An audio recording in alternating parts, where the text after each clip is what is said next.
James.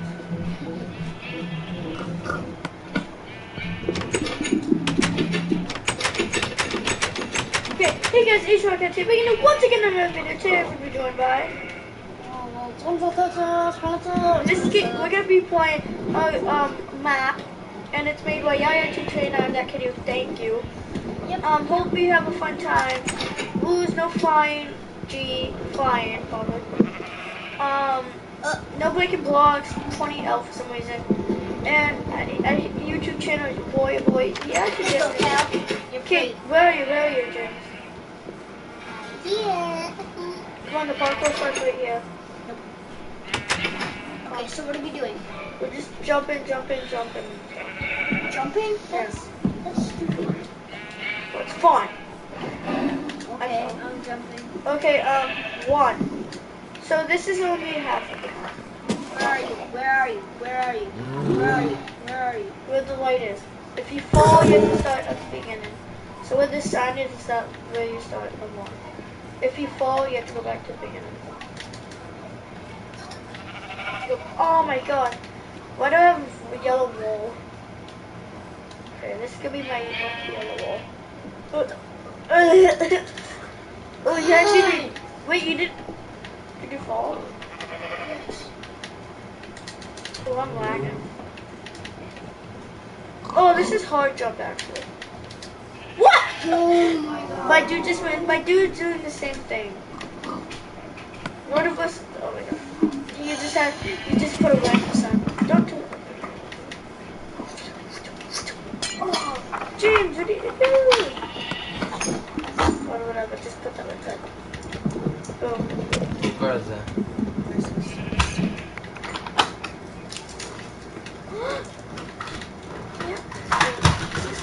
Yeah, I did it.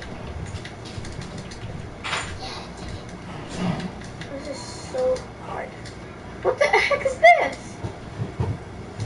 That is so hard. What? I'm doing it. No, that jumps. I did it. No, that jumps. No one did it. James, that jumps impossible. Okay, James, you can come back here. James, Georgie, what? it's time to shut it off again. Can we finish this quickly? I get out of here today to play video games. So I come here and you play video game. What are you doing all day? Just playing video game? No, we left the house.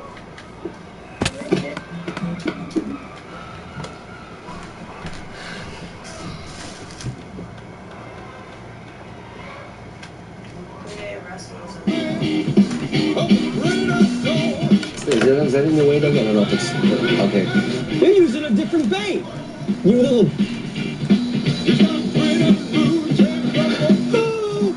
Little jumpy, are we? That was someone touching my arm. Hey, who's that good-looking guy on the front of the shirt there? Man. Look, watch. Go gentle. Be gentle. Be gentle. Be gentle.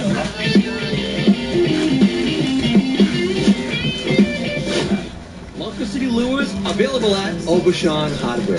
Walker City. Aubuchon Hardware, they'll fix you right up. Hi, I'm Chuck Rolacek. I'd like you to join me at my latest creation.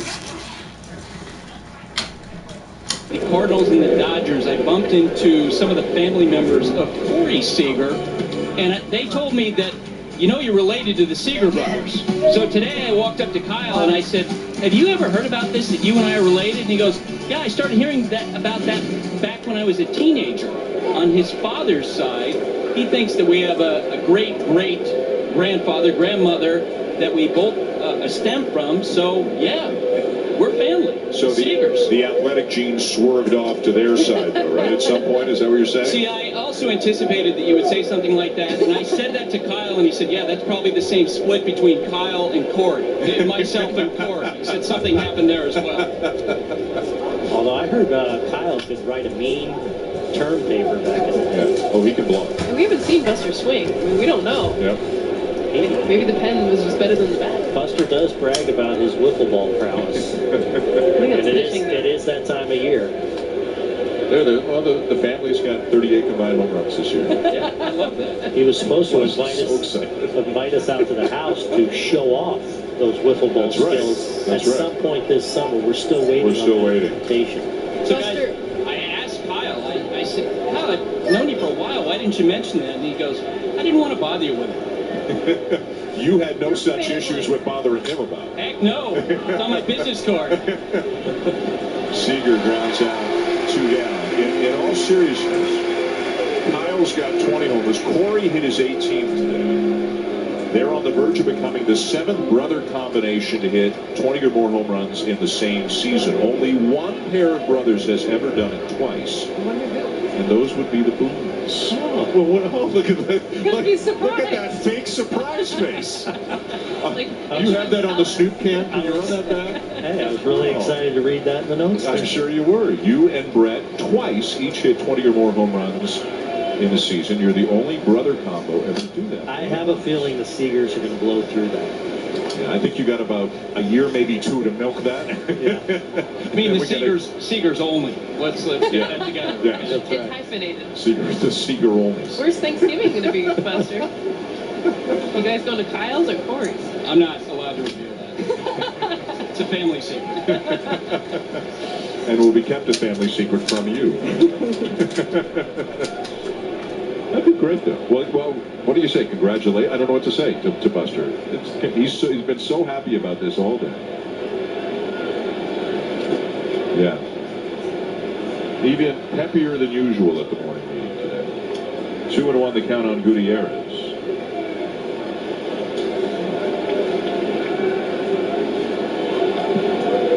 Speaking of your brother, and speaking of the Mariners, we were talking about the 2001 Mariners. The last time they made the playoffs, won 116 games. Think about that for a second. 116 games. Cubs are having a great year. They're on pace right now for about 98, 99. Seattle, and this is no Griffey, no A-Rod, no Randy Johnson. They had all moved on, but led by Brett Boone, Edgar Martinez, who's now their hitting coach, John Olerud, Mike Cameron, Ichiro, of course, and MVP. Forgive me, in his first year, won Rookie of the Year and MVP. Jamie Moyer, 120. Outstanding team on 116 games that year. Last time Seattle went to the playoffs.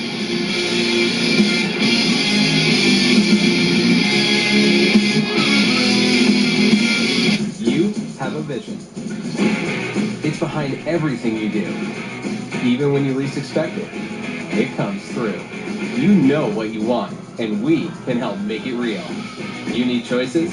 We've got all kinds, including special finishes and papers. And they're all absolutely guaranteed, because you... Advanced Double. Shape and shave any length, and be your best you with one blade from Philips Norelco. Philips Norelco. Looking for balance in your digestive system? Try Align Probiotic. For a non-stop, sweet treat goodness, hold on to your Tiara kind of day. Live 24/7 with 24/7 digestive support. Try Align, the #1 GE recommended probiotic. What have we got here? This weird load spike. 400 requests in 28 minutes? What? What would cause that?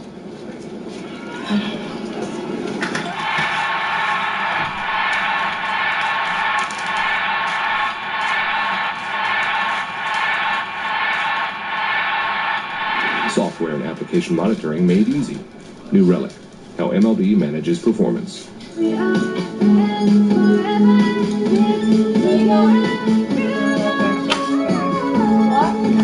While I was 4, I gave Caroline my bone marrow to save her life, and now she's 13 years in remission.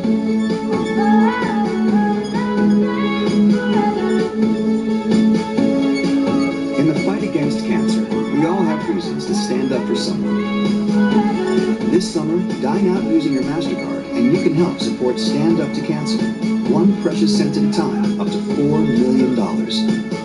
I had cancer when I was 16, before my father got cancer, so it was like looking into a mirror.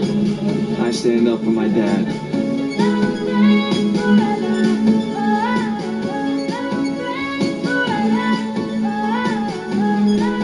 We're both happy and healthy, really grateful for everything that's happened to us. She's my miracle. because standing up for friends and family is priceless. Clean food. Words you don't often hear. Words we at Panera live by. Because clean food is food as it should be. In Seattle, he could have played it out, become a free agent, moved on, but he has continued to play for the Mariners. Obviously, he's well compensated now.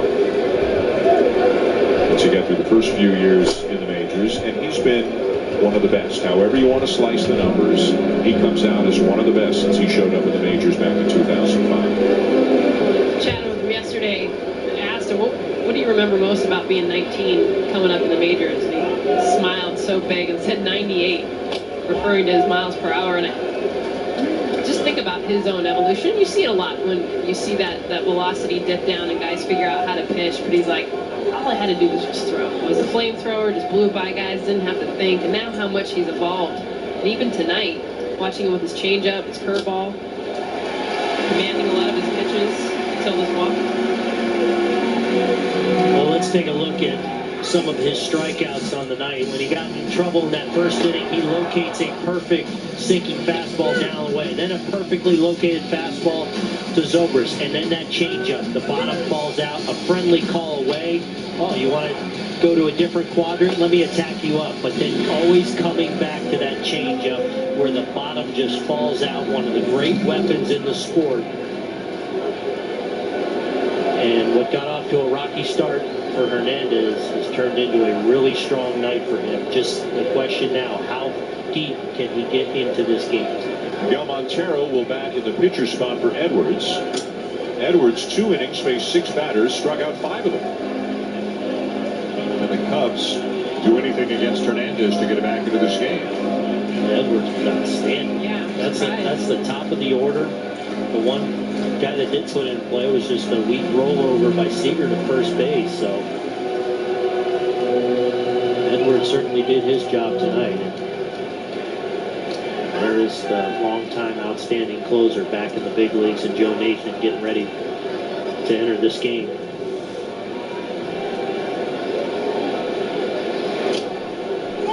The Cubs carry 3 catchers, so they can afford to have one of them used as a pinch hitter in this kind of a situation, or any situation really. Wilson Contreras, Miguel Montero, and David Ross, who is the personal catcher for John Lester. Grandpa, as he's known in the clubhouse. Playing in his last year. Ground ball down to first. And a wide throw by Lee, so they can only get one, as O'Malley does a nice job to get his toe back to the bat. Well, Lee, who's done a pretty good job at first base for the Mariners this year, sometimes when you jump around like that, you don't get in perfect line, and that lends itself to throwing the ball offline. But a good job by O'Malley of knowing he had a little time. Watch this, how he gets just a little too rotational, and that front foot is more facing towards the pitcher's mound. Much more difficult to be accurate with your throw, and perhaps a double play opportunity with the slow running Montero unable to turn.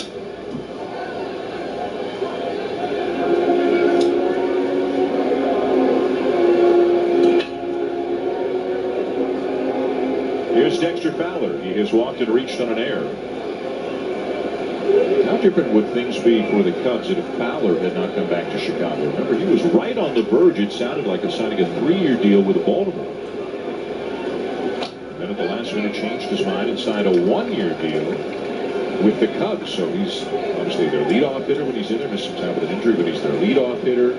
Had he not come back, sounds like maybe Hayward would have played in center field. Soler, who's on the DL now, but he would have gotten a lot more playing time in a corner spot. Who knows, Chris Bryant might have been out on the outfield more than he already has been.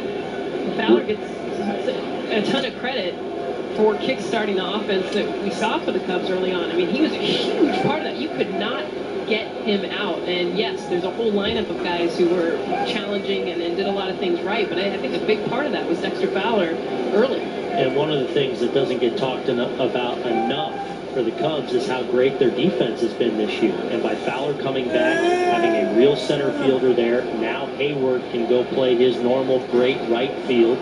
So you just add depth to the overall defense. Base hit into right field. Up to second goes Montero.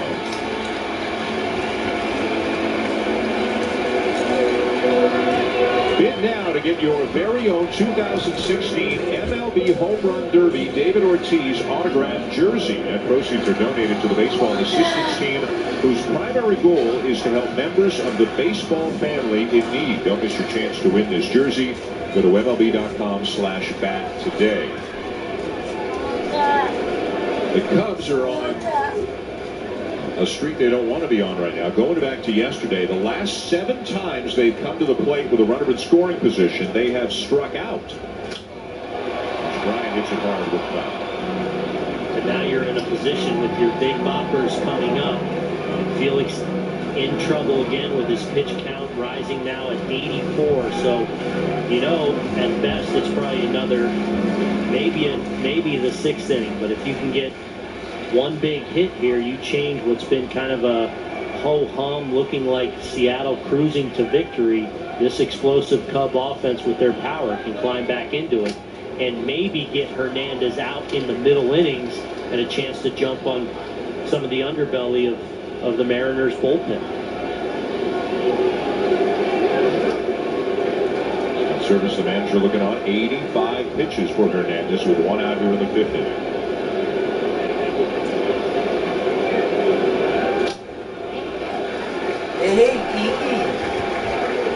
Having a deal at the heart of the order right now. Ryan is up. Rizzo's on deck. Both of them legitimate MVP candidates in the National League.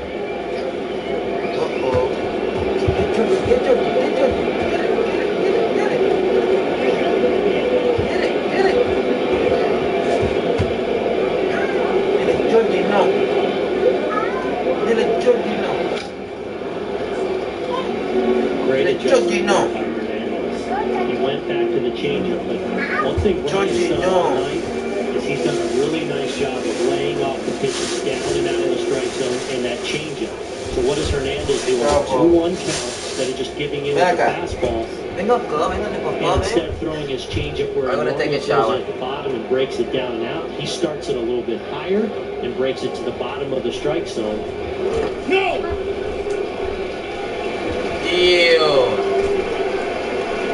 That's a great take by Brian. You saw him want to sell out. He wanted to go put this pitch, but watch him hold up just enough. And he hit 2 pitches ago. You reference Cody on a changeup. Here it gets a curveball. That's why I think if he goes fastball at the bottom of the strike zone, I think Brian's discipline might tell him to lay off it because he may see it as that's the chase zone. But if he can keep it on the same plane and ride the bottom of the zone, maybe he gets a take. Check it low, the bases are loaded.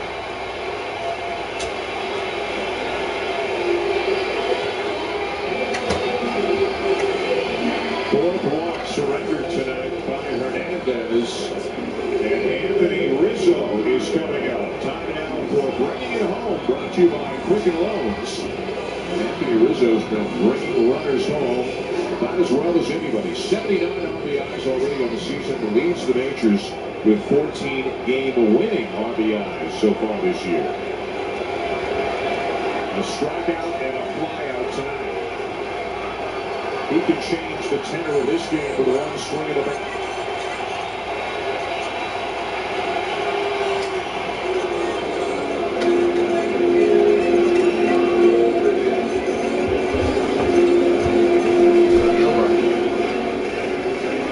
Yo, Jake. So you gotta stay there, yeah? Well, he's standing, trying to get the best look they can right now here with Wrigley as Rizzo bats. And he takes ball 1. You know that Felix is going to try to come back inside. That's where they did earlier to set up the strikeout in Rizzo's first at bat. Rizzo, where he's at on the plate, does not give a lot of room for that location on the plate. Ven acá. Change-up, swing and a miss, 1 and 2. 3 of the change-ups in a row now to Rizzo. And I think, to your point, Jess, he's planted that seed that he's willing to come in. So Rizzo's at least aware of that, but he knows knows when he throws that real good changeup where the bottom falls off, that's not a pitch that he can do much. So again, it becomes just trying to get him to elevate.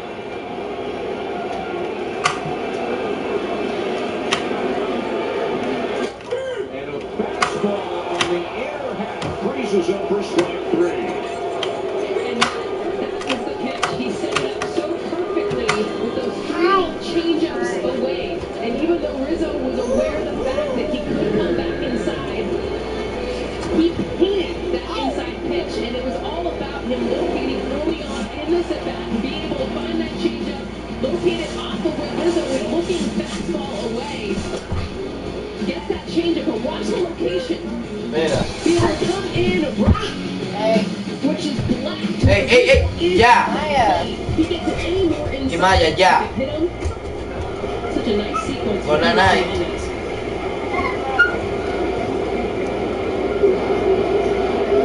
So many pitchers don't even try to throw the ball inside the Rizzo there because he's so close to the plate. The execution of Hernandez will be 7th strikeout of the night. Trying to strike the bases. No. The batter is Ben Zobrist, 1 for 2.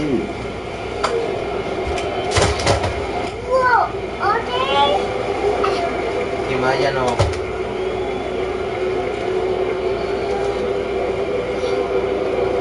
Here's the problem right now. The only problem for Zobrist, who we got a hit on, who struggled in his career against Felix Hernandez, is it's hard to completely sell out a fastball here too long because you know he's just as comfortable flipping a breaking ball in there or throwing that changeup for a strike. Through the change that he missed. And now he's back himself into a corner near the 3-0.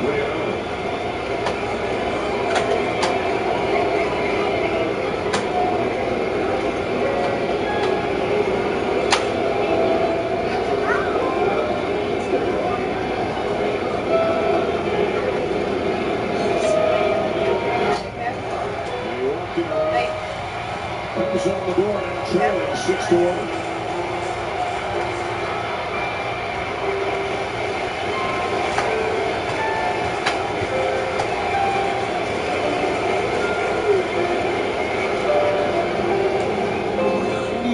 Pitches through 4 2/3, and they're starting to get loose in the bullpen.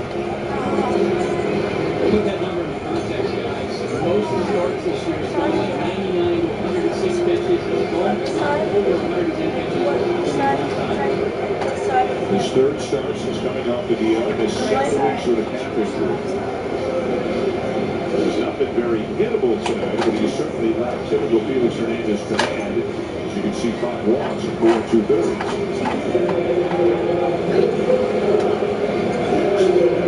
It's been weird though. You say he lacks the command, and certainly the case. 5 walks now, that has been the case, but for a lot of batters, it's been pinpoint, and he's done exactly what he's wanted, especially in some big spots, and that's why he still has a chance. While he's not going to get deep in this game, that a very effective out. 1-2 to start the game. Until the end of the 4th inning, and then just abandoned him again here in the 5th. Addison Russell can make this one a lot closer. Bases loaded, 2 down, and a run in.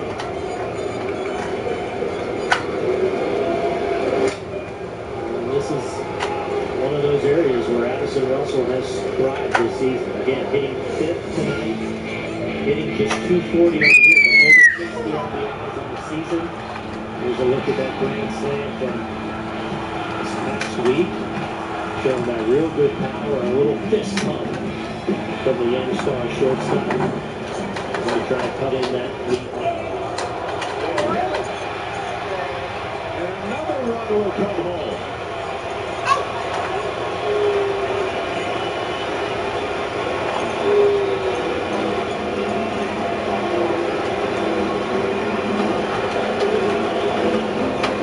Nothing else now for the Cubs.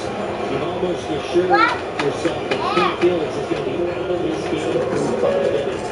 And a game that's looked like it was over early, 6-0. You've started to chip away at that lead. Maybe you're 1 hit away from getting right back in this game. But now you're going to at least face the middle relief of Seattle with a chance to try and win this game, even if you don't deliver a big hit here. We are told that is the first time in Hernandez's career that he has hit him out of the force of a run. He's hit 2 tonight, he's walked 5. And all of a sudden, Hayward's the time runner. 6-2, bases loaded. Nobody's throwing in the Mariners' pen.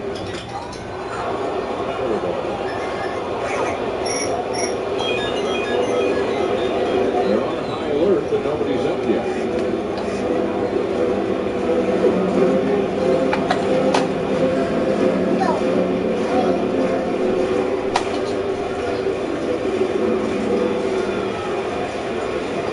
Pitchers throw Hayward more fastballs than any other hitter in the game.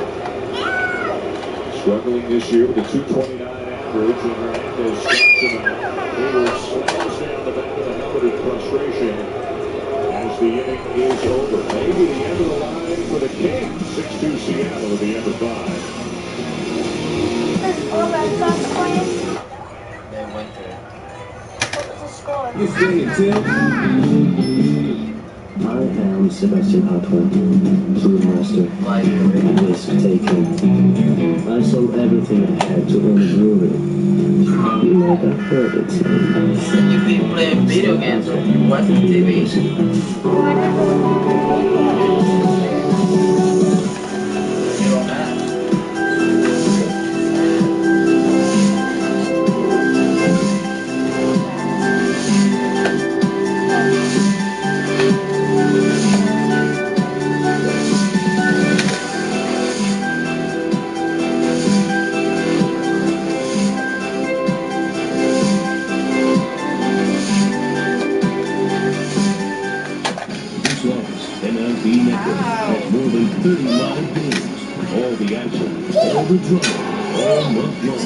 See the Marlins take on the Cubs. MLB Network's Wednesday afternoon baseball, live at 2 Eastern.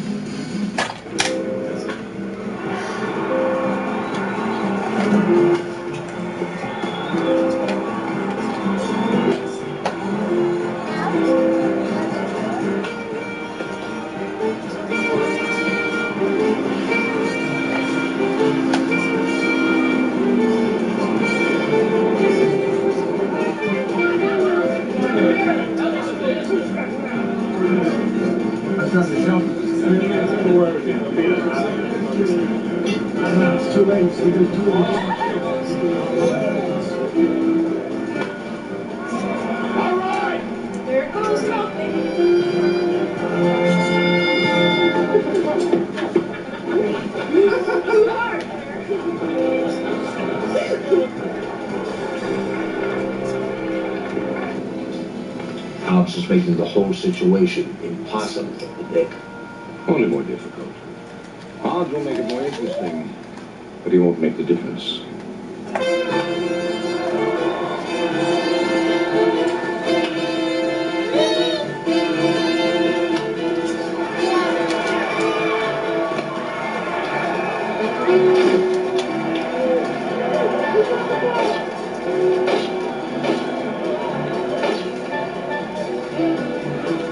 Here's the pitch. Hot swings. Long fly ball. Back to back. Goodbye, Mr. Bowling. The lights are time for the finish. The skies for the finish. You can hear it in the crowd. The full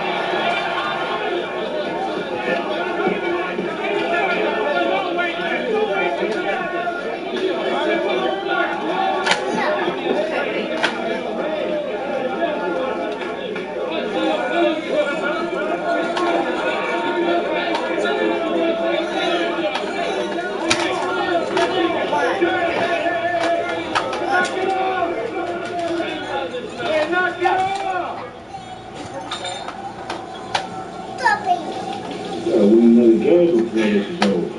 Don't jinx this. Please. Now come on. Go home, get some sleep. Knock off the booze. No booze.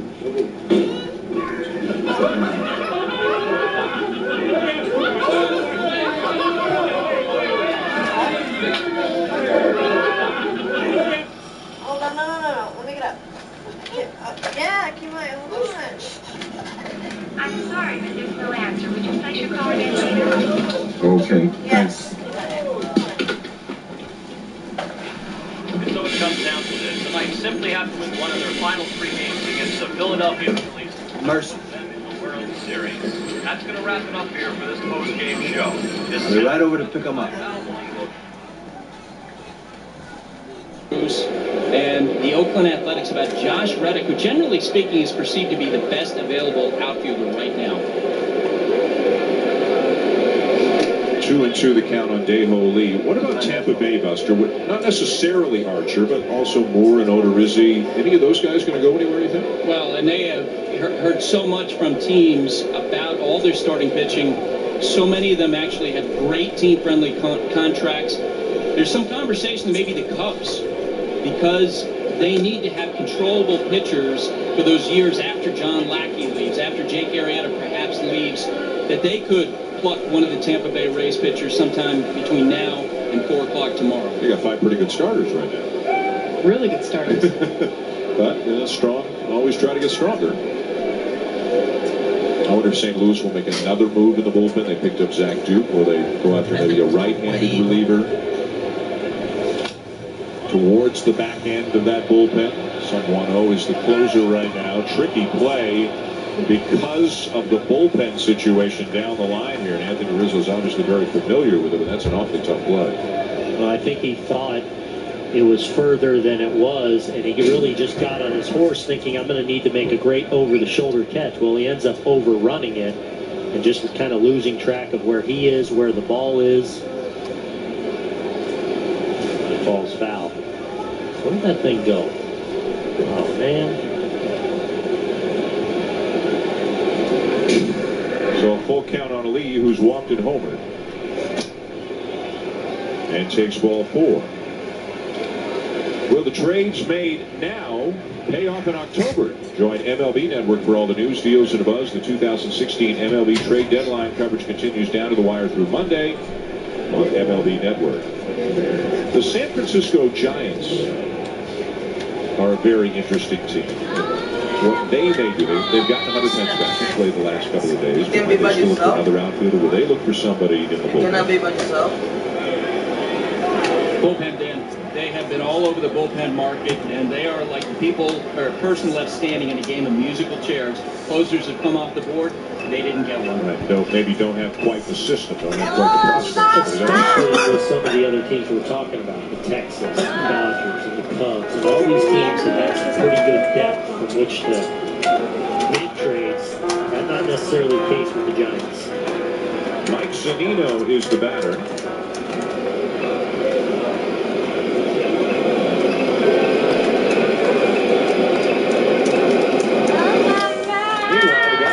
For the Cubs, wasn't a trade acquisition, a guy they signed. They waited for him to get healthy.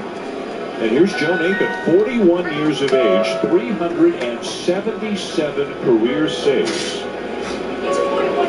For a guy who's been with the Giants, the Twins, the Rangers, last year the Tigers. 2 years ago the Tigers. As this ball's lined into left field, that's a base hit for Zunino. Coming around to third on the play is Lee. Throw into second, and in there standing up is Zunino. The throw gets away, but not far enough for Lee to risk it. So second and third with nobody out.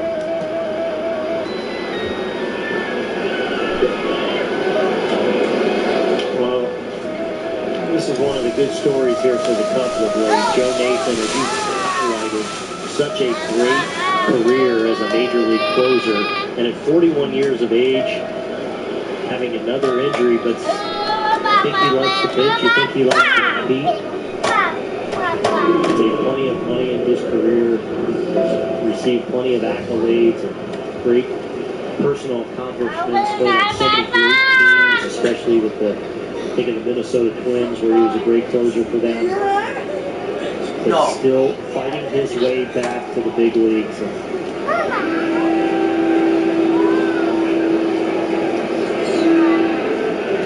Nathan frustrated with his inability to get out, so Joe Maddon's got he's made the move. He wants the left-hander Travis Wood after Seth Smith that had been announced as the pitcher.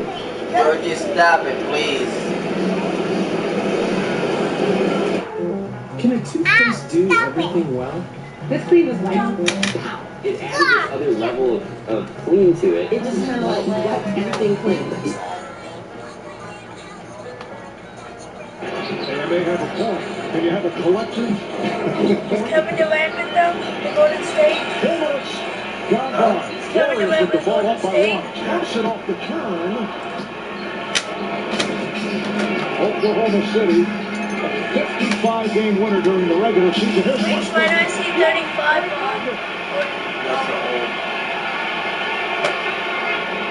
Yeah, that's Kevin Durant.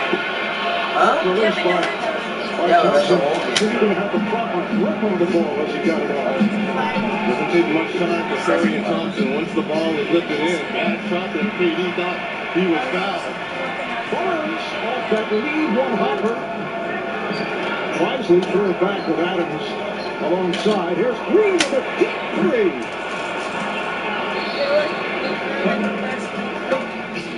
Andre Iguodala has come on out for Golden State. Crossover by Durant to set it up. Beautifully done. Going right at Draymond Green. There's no way you can defend that. At 6'10", 6'11", and with that wingspan and the ability to knock down shots. It's a beautiful move there by KD. Second field goal for Durant. He's opened up 2 of 5 from the field. Curry with the runner. So Steph Curry missing on his first 3 attempts. Westbrook by Iguodala. Another excellent defender on the court for Golden State. Rebounded by Green. Seeing surveying the floor. Steps away from Bogut. And this motion offense and all this cutting, especially from the 2 shooters, and Thompson and Curry, it makes it so difficult to guard. And there's the Clay Thompson. This team plays communities tonight. 52, 2 Little League state championships. No, you stop. Division level. New pitcher Travis Wood. And the batter is Seth Smith. The lefty-on-lefty matchup is what Joe Madden was looking for. Georgie, no, please, Georgie. Wood, who's been such a valuable Georgie, leave it alone, please. Was a starter for the Cubs when the first guy his first couple of seasons, but be good, okay? For Joe Madden. Gets lefties out, but also the ability to get righties fastball, cut fastball, slider.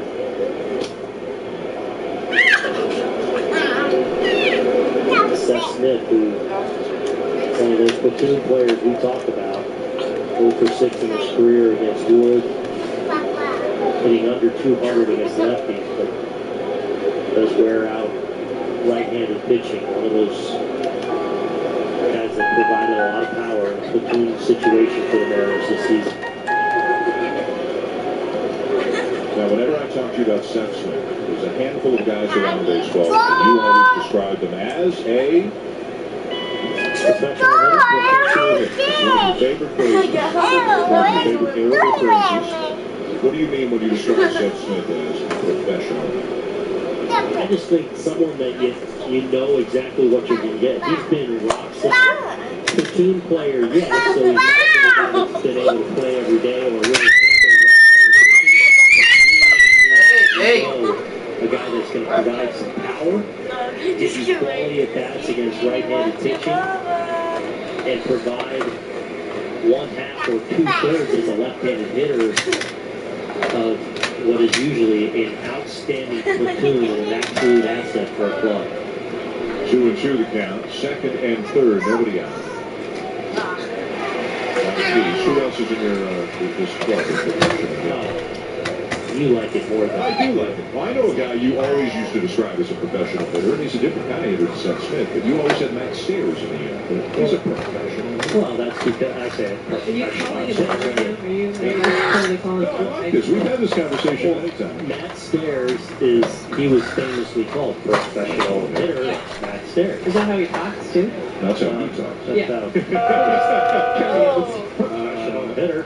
Kendrys Morales, right? Sure. You like that as a professional. Student. He's a student of the game. Were you a professional hitter?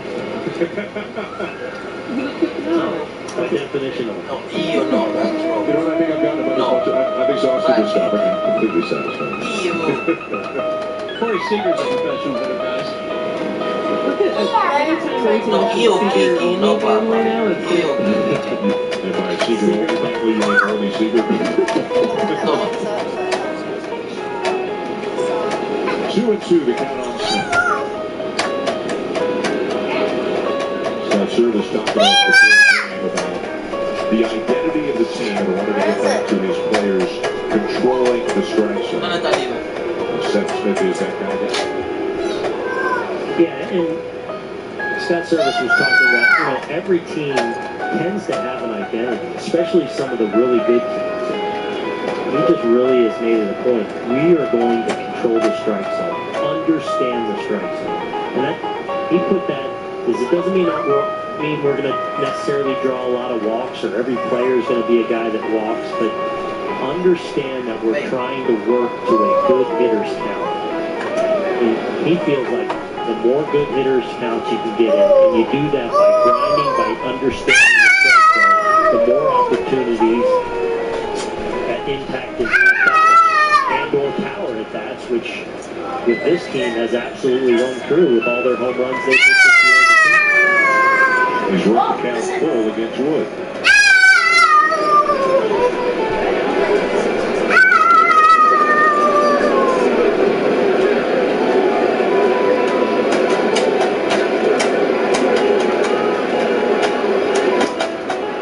And draws the walk.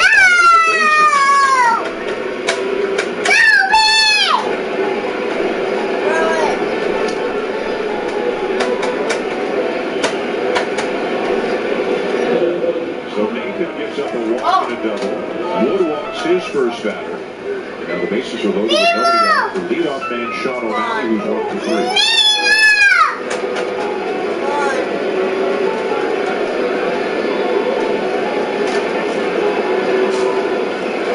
Sal Marte, the regular shortstop, on the DL with mononucleosis. They hope to have him back in about a week's time. There's always an uncertainty. Imaya, no. Symptoms and Get down. Well, how weak it makes you. I think he's already lost 8 pounds. That's the biggest thing. He might be back, able to swing a bat. Say no. We're also weaker Get than out. we were prior to it. Now. And it's a disease that never leaves you. It stays with you your whole life. So it's something that you don't just brush off. It's gone. Ow. No. O'Malley, originally a 5th-round pick of the Tampa Bay Rays in 2006. As we mentioned, did not make his major league debut until 2014 when he debuted as a member of the Angels. 42 at bats with the Mariners last year, now up in the big leagues again with them this year. From Richland, Washington. I saw Wood get a little bit frustrated by losing Seth Smith there. He felt like it was a good matchup for him. He got ahead in the count, ultimately losing him. But a good job in this at-bat of getting ahead with a first pitch curveball, a pitch he doesn't use a lot, but knowing, hey, O'Malley may be taking a pitch, or if he is aggressive, it's going to be on something fast. He steals a strike and goes cutter, and they're perfectly executed as he starts that pitch on the inside part of the plate and just keeps boring it in, down it in, and O'Malley swings over the top in a big strikeout pitch for Wood as he tries to minimize damage and keep the Cubs in this game. With now King Felix out of this game, they've chipped away at that lead. You really got to make a couple big pitches here to not allow Seattle to run up that score again here. Leonis Martin, the batter. The sacrifice, a base hit, and a strikeout tonight. The former Texas Ranger, the Mariners center fielder. Another guy hitting for power. 13 home runs on the season. That's a career high for Martin. Blocked by Contreras.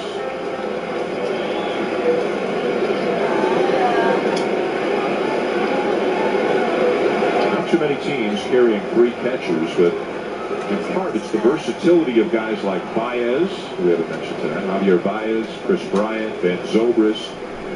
because you got so many versatile guys, you don't need as much of a bench. Contreras, right, could play left field as well. So Played a little first base this weekend. And what a luxury, and ultimately what a strength for the Chicago Cubs, because they can legitimately play so many guys at different spots defensively and guys that can handle it.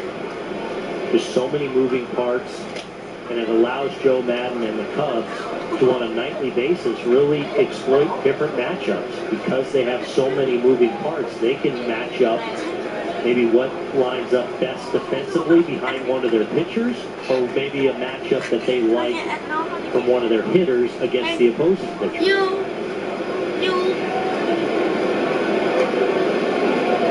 do you think in October or by October, it's in their best interest to settle on this guy's my second baseman, this guy's my left fielder, or is this an advantage they can roll right through the playoffs? Well, to Goody's point too, I think part of why they like that flexibility is the fact that guys are going to go through slumps and be able to kind of ride those waves by moving around. So Ben Zobrist, who was every day second base, looked like early in the season as he struggled a few weeks ago, they were able to put in Javier Baez and move guys around. But I do think it's nice to have a position that you know when you head into playoffs that you're comfortable with.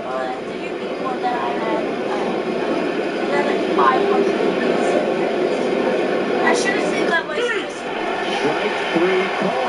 After that strikeouts for Wood. I still think when it comes to October, I still think because of the depth and because of the versatility on this Cubs roster, that you're playing matchups and you're playing hot hands. And I think enough guys on this team have demonstrated the ability to play at a high level that that's what it'll come down to come October. Bases remain loaded, 2 outs now, and the batter is Robinson Cano, who has sandwiched a home run between a couple of strikeouts tonight. The home run is 23rd of the season. As you can see, he's got 10 career grand slams. Third year with Seattle, third year of a 10-year contract, but now at the age of 33, looking every bit as good as he did in his prime years for the New York Yankees. He's so smooth. I mean, you even just watch that last take. I mean, the way that he's able to just sit and even his home run tonight. It was like the last second he decides, all right, I'm going to swing. And there's such a smooth quietness to Robinson Cano. Like, even though he's explosive and strong, a lot of times you see a guy's max effort swing. They're doing everything with their lower half, their body to get into a swing. Robinson Cano, it's such a quietness about him, but yet a strength. I mean, he is so strong. But it doesn't even look like he's trying half the time. Fouls it off to the left, 1-2. He's played in more games than anybody in baseball the last 10 years.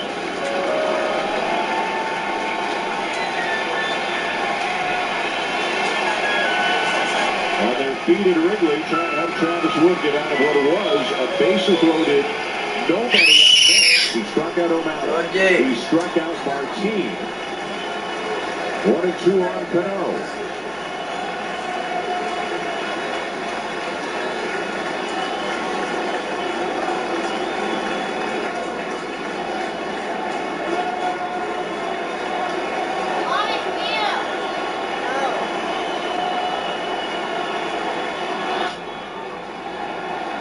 Him up, shallow left, Russell there. Wood gets out of it.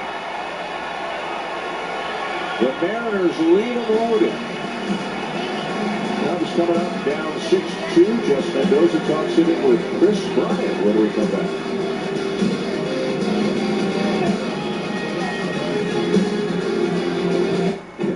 Yeah, I like this right here.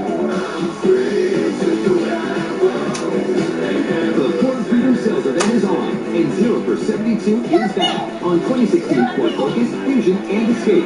Plus, specially tagged vehicles get an extra 1,000 smart bonus. That means freedom from interest and freedom to choose. With Ford, America's best-selling brand. 0% financing for 62 months. Plus, specially tagged vehicles get 1,000 smart bonus. Only the Ford Freedom Sales event. This is the Dell Inspiron 2. It has 4 versatile modes and a 6th-gen Intel Core processor for getting more done. Like like rocking marine biology turn papers or making the baddest beats on campus. Inspired by you, multitasking double major, we love your work.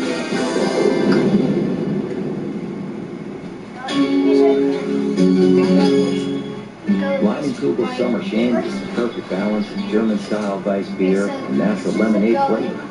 Crafted from 6 generations of family brewing tradition to make summer a little more refreshing. Leinie Kugels, welcome to the Leinie side.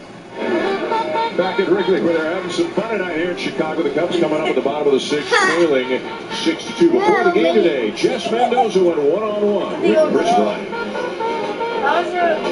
Chris, your dad Mike was your hitting coach from a young age. He was highly influenced by Ted Williams, both as a player and as a coach. What are probably the biggest takeaways from what your dad has taught you?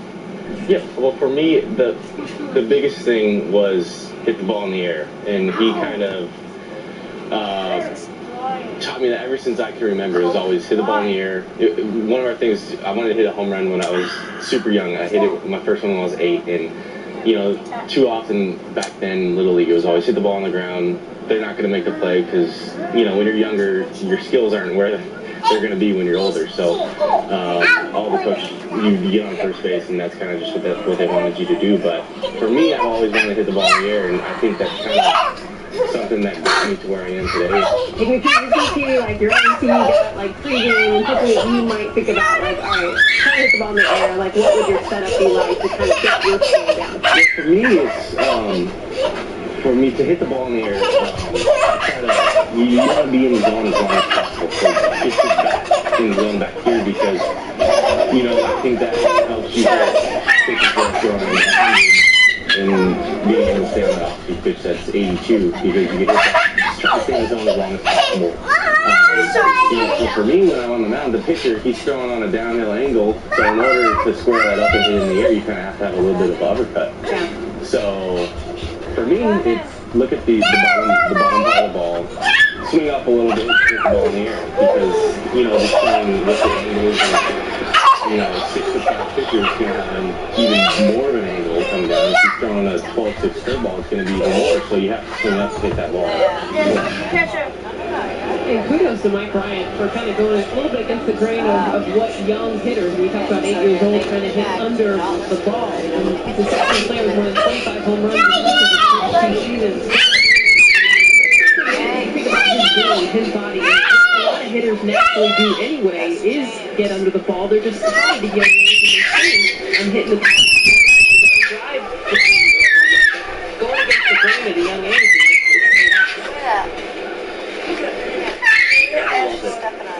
Against the grain, but it's squashing a false narrative that you somehow want to get on top of the ball, hit the ball on the ground. It is nonsense. No screaming. Well, whatever you do, it's great hitting those lines with the showed me information that when you hit the ball on the ground, you're an out. He showed me in Ichiro's third season, he's a 270 hitter when he hits it on the ground. When he hits it in the air, he's a 404. You know, those kind of numbers that are so skewed for everyone. And now, a big measurement for organizations, front office, and evaluating players, especially players as they get older. Sometimes when they start to see those skills go, it'll manifest itself that his ground balls are starting to rise. He's having a hard time getting the ball in the air. And because that you are going to strike out more, and we've seen the game evolve to where that's okay, as long as the home runs are there. And I like what you said about getting his balls back in the zone early too, because that's something we're seeing so much more as hitters like the Chris Bryant, able to adjust to 82. It's not just for the 100, but that variance is more every day now, not just with starting pitchers, but with relief pitchers and with closers. And his swing, it's not just about getting under it, but it's about getting that early enough to where he's able to create the leverage. And that's where you see him there, not just getting under it. He doesn't dip just down in the zone and get steep to it, but he's in below the ball for a long time, able to adjust to a variety of pitches. bottom of the batter, they're down to 1-2. Washington rounded out for the first out of the inning. The pitcher for the Mariners is Alvin Drew Storm. Picked up in the last week or so in a deal with Toronto. Joaquin Benoit going the other way. The Blue Jays had designated Storm for assignment and traded him for Benoit. The Blue Jays sent some money. Seattle's ready to even it up a little bit. This is an interesting thing. This time last year, Drew Storm was one of the best players in the league. And I remember the trade for Jonathan Papelbon. Storm lost his closer job, not by the Nationals trying to bolster their pen.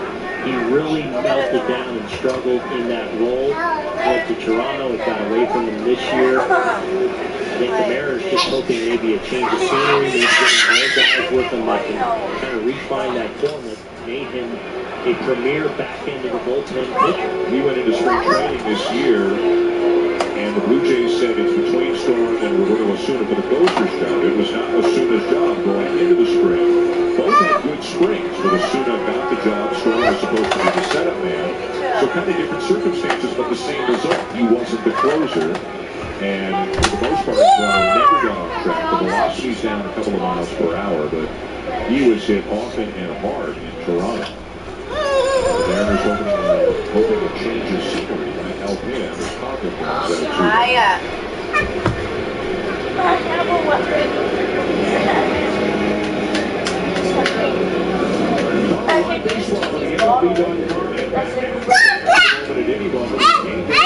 Video highlights, StatCast, news and more. Download the MLB.com or the number one app for live baseball on your phone. Travis Wood's going to win. Two empty, they're down 4. 3 days on the bench, and Wood is one of the best hitting pitchers in baseball.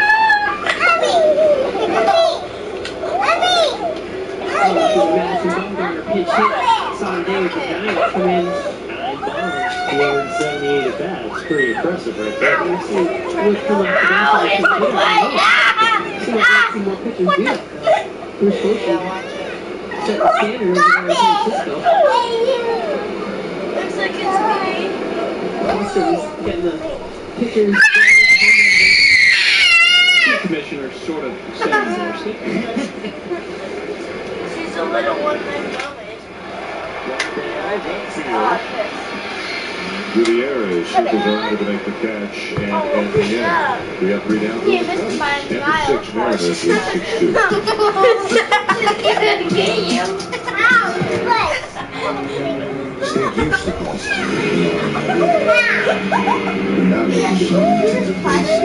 Maya! Archie, take it. That's glass. Ready for you, Lord. The second his rule is ready. So you know what he gives? I'll give you everything I've got, and then some. He gives 110%.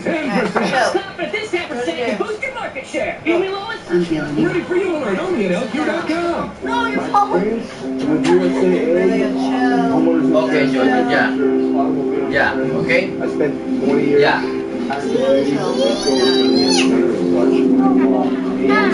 Georgie! My service to the military. Pass that on to my kids. Something that makes me happy. My name is Roger Zapata, and I'm a USA member for life.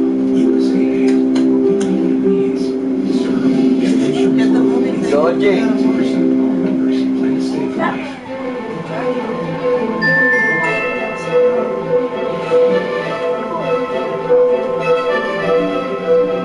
Americans are buying more and more of everything online. And so many businesses rely on the United States Postal Service to get it. Because when you ship with us, your business becomes our business. That's why we make more e-commerce deliveries to homes than anyone else in the country. The United States Postal Service. Priority, you. In our quest to reach our greatest heights, we require focus, resolve, Time to go to bed. Yeah? the ability Yes. to grip the moment. No, eat that. No, It is in these moments that we define ourselves by our determination. You wanna help? Falcon Tires, the official tire of Major League Okay, Baseball. yeah, mommy, yeah, it's late, yeah. Welcome back to Sunday Baseball on ESPN, presented by Taco Bell. Mariners Mariners lead the Cubs 6-2 from the top of the seventh. And here's something you don't see every day. Travis Wood is still in the game, but he's in left field. He played a little bit in left field in an extra inning game earlier this year. He's out in left field now. Coughlin's out of the game. Pedro Strop is on the mound. Joe Madden, who's always an outside-the-box kind of guy, with Kyle Seager due up second. So Strop's going to face Cruz. Then, I don't know, maybe Wood comes back in from left field, back on the mound, and faces Seager. Well, we talked about the versatility of the position players and all the different athleticism positions they can play. Well, it spills over into their pitching staff, too, as Travis Wood can not only hit, but apparently play the outfield. We're going to see. And a fly ball to right field off the bat of Cruz.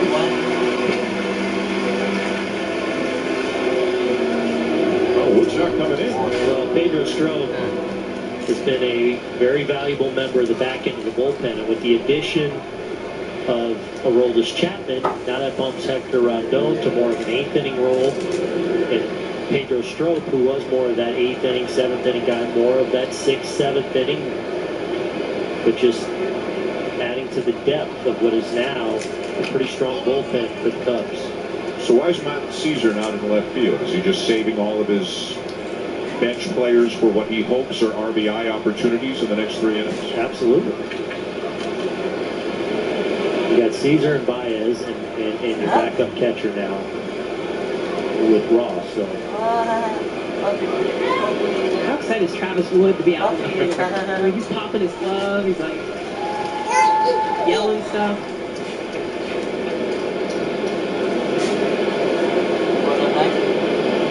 Sarah mentioned Ross, Baez, Caesar still on the bench. There's a ball ripped into center field. A base hit for Seager. All that power shagging that pitchers do each and every day. Preparing you. Pays off if you're a Cubby. Joe Madden's always watching. Travis Wood can run down a fly ball. So Hamels pinch hit. Yep. Wood has hit for himself, which you don't see a reliever do that often. Then he's moved to left field.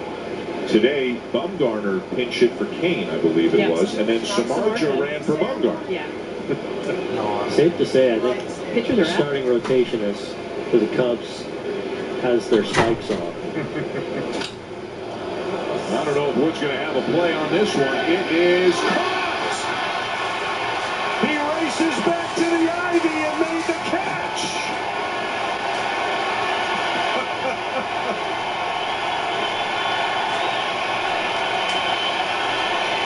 Wow. You tried to not smile there for a second. I thought I was looking down at Joe Madden. It looked like he was real stoic, like, I knew that was going to happen. Finally, he breaks the smile. This is awesome. He gets a good jump on it, but this looked like it was either out or off the ivy. This is not an easy play for anyone, even a regular left fielder, to make. Knowing where he's at on the field, up against the ivy, makes the catch. And that's a brick wall behind that ivy. Might leave a mark. And that's a pitcher. Look at the standing ovation he's getting, not just from his teammates, from everybody here. I don't know what else is in contention for web jams today, but we know what number 1 is. Going down. That was something. You know that phrase that they've been saying about baseball for over 100 years? You know, you never know what you're going to see when you come to the ballpark. That's right. Boy, is he going to get some slaps on the back and some high fives when he gets back into the dugout. Joe Madden. Just the confidence he has, every single one of his players. Might have been a little frightened, too. The pitcher going back to the wall.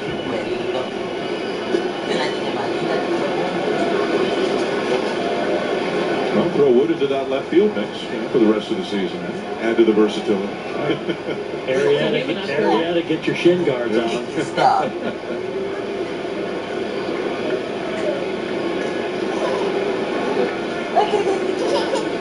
Lee has walked twice and a homer.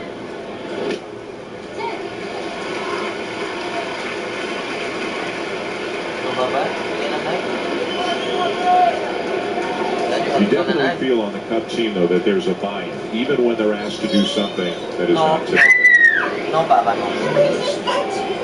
Just one of the ways in which Joe Madden is is so good at convincing everybody with whatever needs to be done. Well, I think that's where you get the Matt Caesars, the Javi Baez, they're on the bench. And normally you get a pitcher starting in a position, you could be coming into the game, but there is a buy-in and a support. They're the first guys up, yelling, congratulating, excited. A lot of times you get egos involved. You get the why am I not? Why is a pitcher getting an opportunity to win?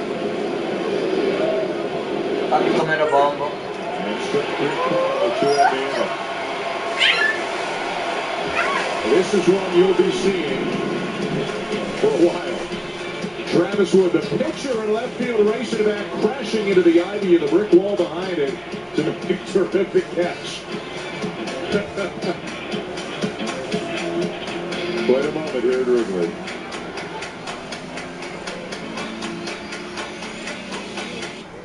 Why are you checking your credit score? Well, you don't want to live with mom and dad forever, do you? Bitch, she says, Bazang! Okay, good one.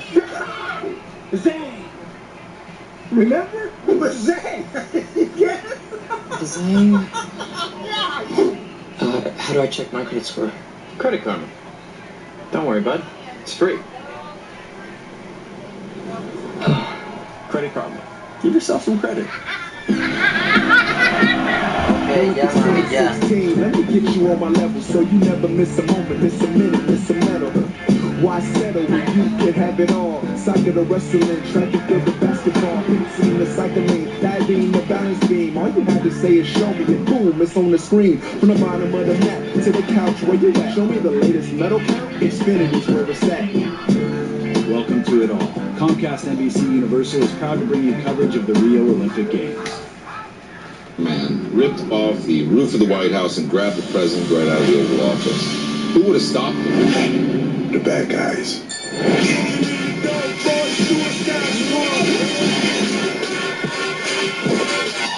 the hell's wrong with you? We're bad guys. What we do. Suicide Squad, rated PG-13. Experience it in IMAX, August 5th. The days of cord hassles are numbered. Dyson's cord-free format transforms cleaning on carpets and hard floors. With a light, powerful digital motor, it adapts easily to clean here, pretty much anywhere, without the hassle of a cord.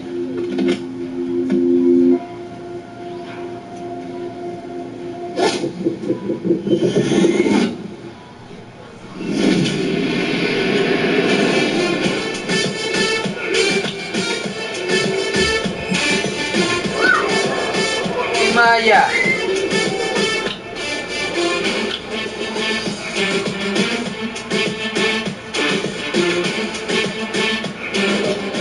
Three home runs for the Mariners tonight. And one of the more unusual outfield catches that you will see this year with Travis Wood, the pitcher, making a great catch, crashing into the brick wall. On the scoreboard, it remains 6-2 Mariners as the Cubs come up here in the bottom of the 7th inning.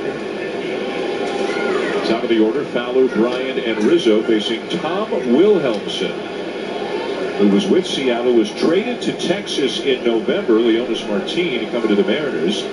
Did not have a good go of it in Texas, declined an outright assignment, and was granted free agency in June, and 6 days later, re-signed with Seattle.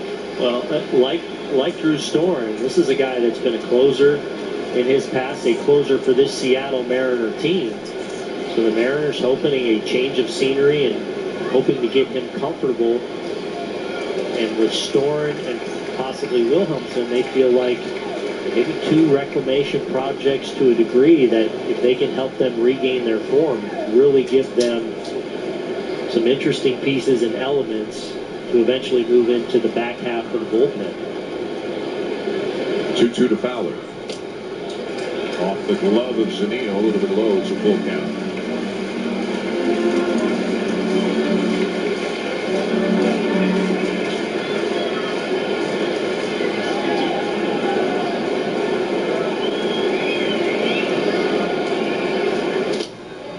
Ball 4 outside. Let's go down to Mustard.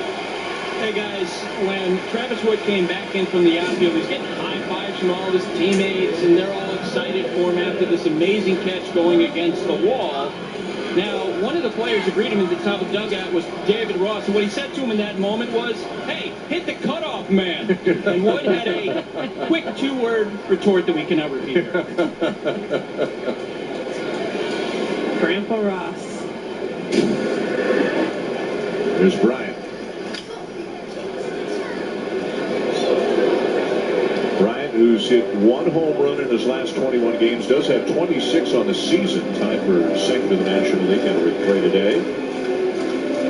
And you got to put him in the MVP conversation. We mentioned Anthony Rizzo's got to be in there. I think Daniel Murphy, the year he's having in Washington. But Bryant's production, his defensive versatility, playing multiple positions. Trying to become one of the few guys to win a Rookie of the Year one year and MVP the next year. Twice it's been done by guys who have won both in their rookie year. You mentioned one of them, Ichiro, doing it for the Mariners in 2001. Fred Lee did it for the Boston Red Sox in 75.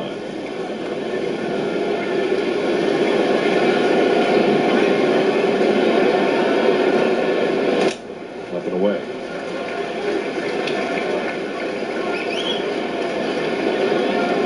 I'd like to wish that guy a happy birthday. I think he's 10.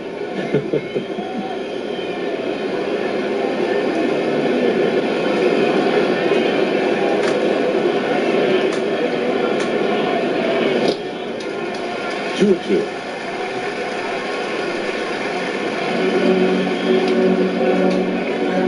$40,952 attendance here at Wrigley tonight.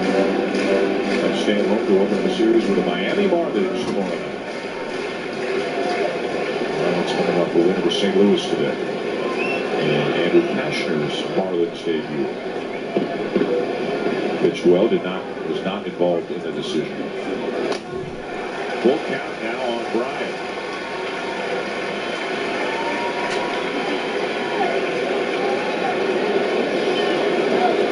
Anthony Rizzo waiting on deck.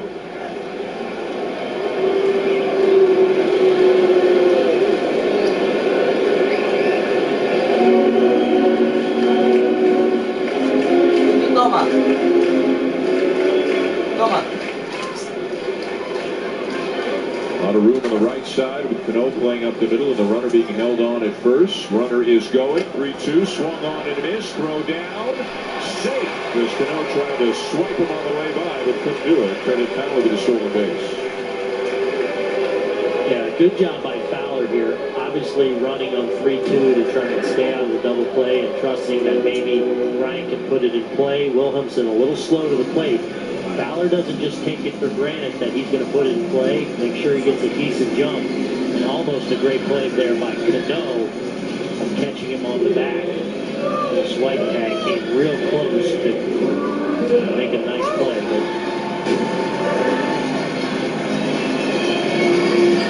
So Fowler with his second stolen base of the season. A runner at second with 1 out for Rizzo. 0-3 with a couple of strikeouts tonight. All of that against Felix Hernandez, who went 5 innings, gave up just 2 hits, 2 runs, walked 5, struck out 8.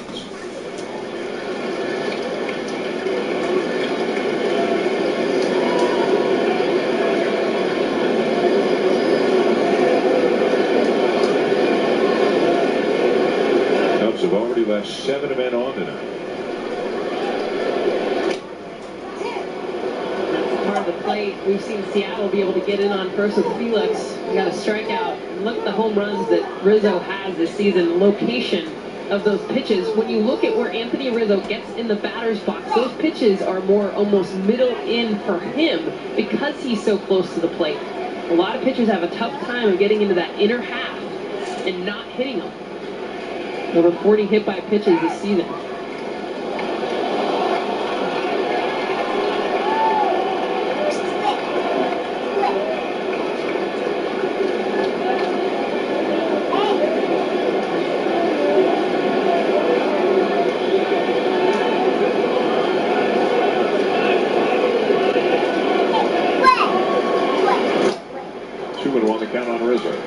What do does ultimately by getting on the plate is he puts a lot of pressure on that pitcher to make a perfect pitch. And in a way, he's saying, all right, if you can dot 3 pitches on the inside corner or real close to the corner, you're probably going to beat me and I'm going to tip my cap. But I trust that you can't do it consistently, and eventually you're going to make a mistake, which turns into a power rotation and get on the middle.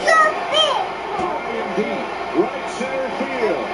Martin has room on the warning track to make the catch. 2 down as Fowler tags and it comes to 3rd. Well, he got that mistake. They wanted to go in there, Jess, and he left it on the plate.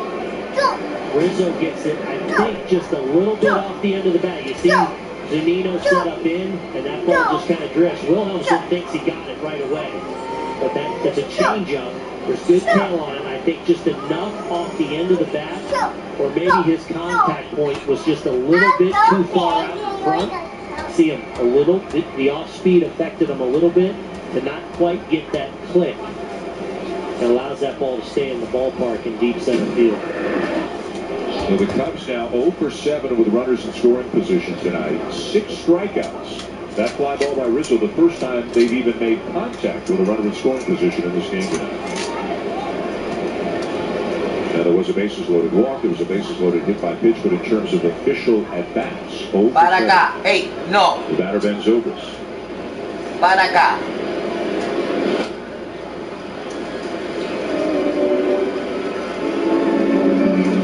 Maya, Pau Pau.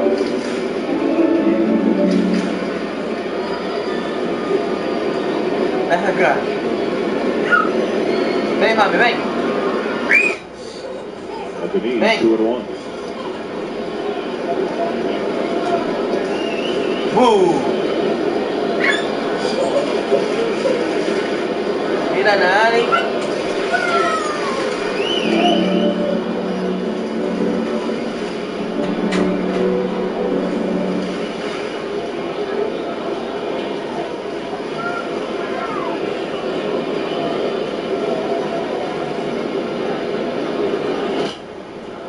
Back out of play, 2-2. Activity in the Mariners' pen. Left-hander Vidal Nuno and the right-hander Edwin Diaz, who has been sensational in the setup role for Seattle this year. 98 to 100 miles an hour.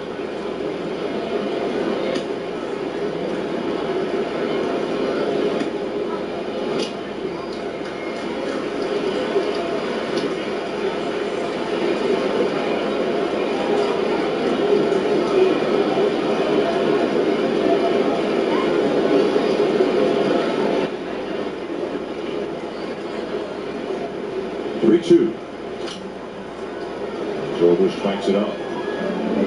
Scott Service talked to us about controlling the strike zone for his Mariners team, him wanting them to be known more for that. When you think about the poster child, one of them, for controlling the strike zone for the Cubs, it's been Zobrist, and he's doing it right here in this at-bat. And he lines right to right center, a base hit. It's going to get past Martin and all the way to the wall. Zobrist on his way to 3rd. And in there with an RBI triple.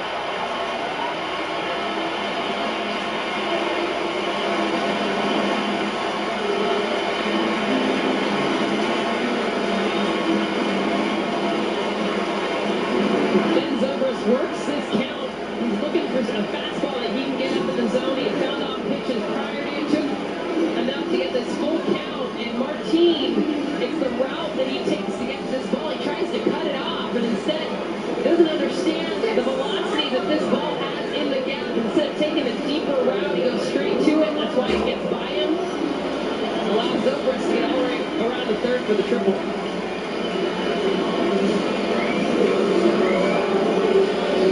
Cubs group a little bit closer now, 6-3. The batter is Addison Russell. 0 for 2, hit by a pitch with the bases loaded last time up, and here's Scott Service on his way out to the mound. And he wants Diaz.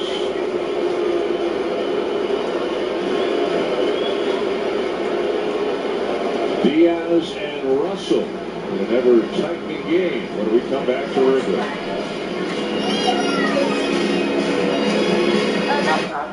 Consider ingredients and better gas mileage. Wonder what they are. Corrosion inhibitor. Solvent fluid. Emulsifier. Fuel detergent number 1. Fuel detergent number 2. Anti-adhesion compound. And marker molecules. Wow. I did not know that. With 7 key ingredients, new Synergy gasoline is engineered to help give you better gas mileage. Exxon and Mobil. Energy lives here.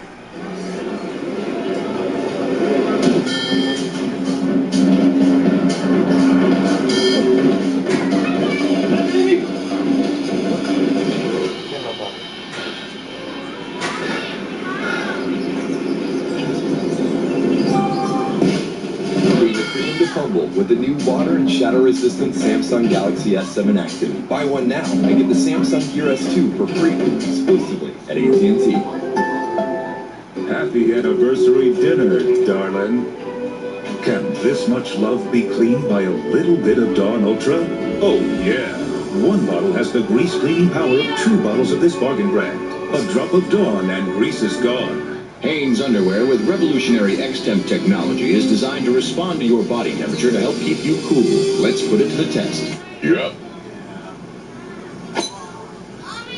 Oh. Just gonna play it. Wedge? Yep. Next! It speeds evaporation to help keep you cool and dry. Hanes X-Temp technology. Because when you're cool, you're comfortable. I think you got this.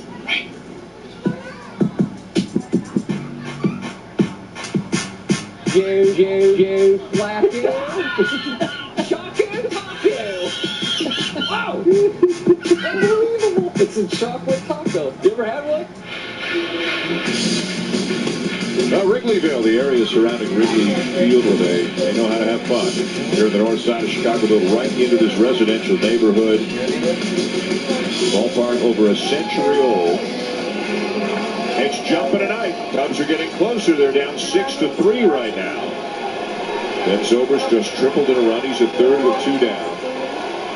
Addison Russell, the batter, and here's Edwin Diaz. Rookie made his major league debut back in early June. At one point was a starter. They have converted him to a reliever, and he has had outstanding results in what has grown into a setup role for Seattle.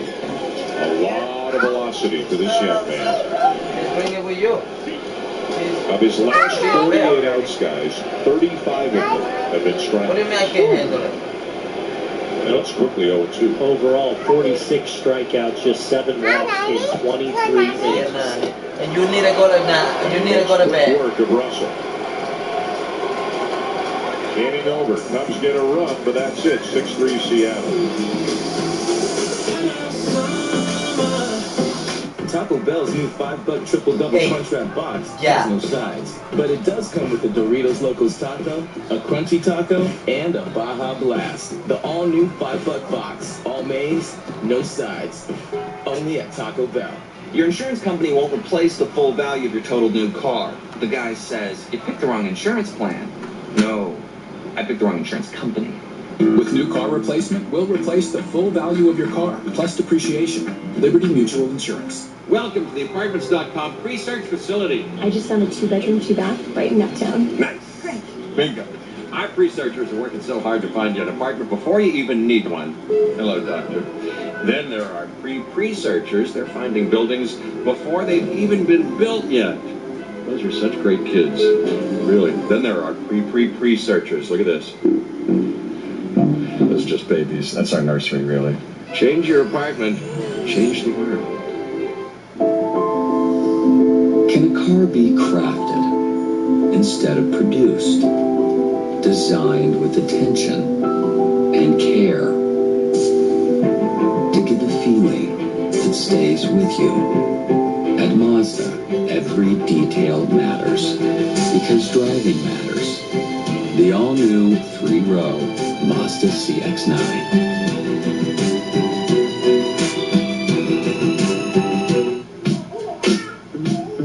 Because we're all fans, and this is what we do.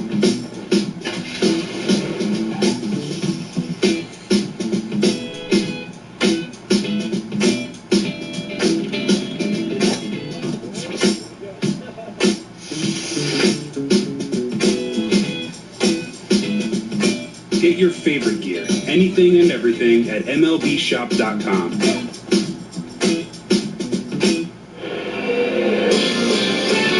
Sunday Night Baseball on ESPN is presented by Taco Bell's new limited edition Triple Double Crunch Wrap. And in part by Liberty Mutual Insurance, Liberty stands with you, and Otezla. Learn more at Otezla.com. To the top of the 8th here at Wrigley, in front of a crowd of almost 41,000. The Mariners lead the Cubs 6-3. Mike Zunino will lead it off. Pedro Strop back on the mound for the Cubs.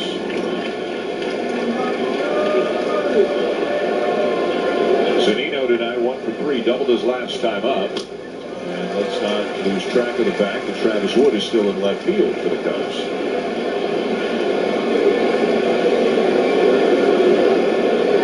Happy to take him out of the play made last night.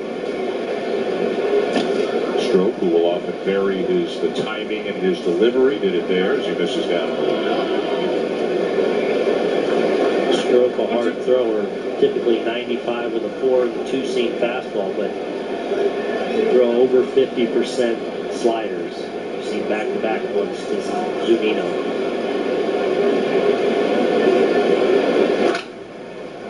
That's a fair ball, skips under the glove of Bryant into foul territory down the left field line, where Wood will pick it up in the bullpen, where he's used to hanging out.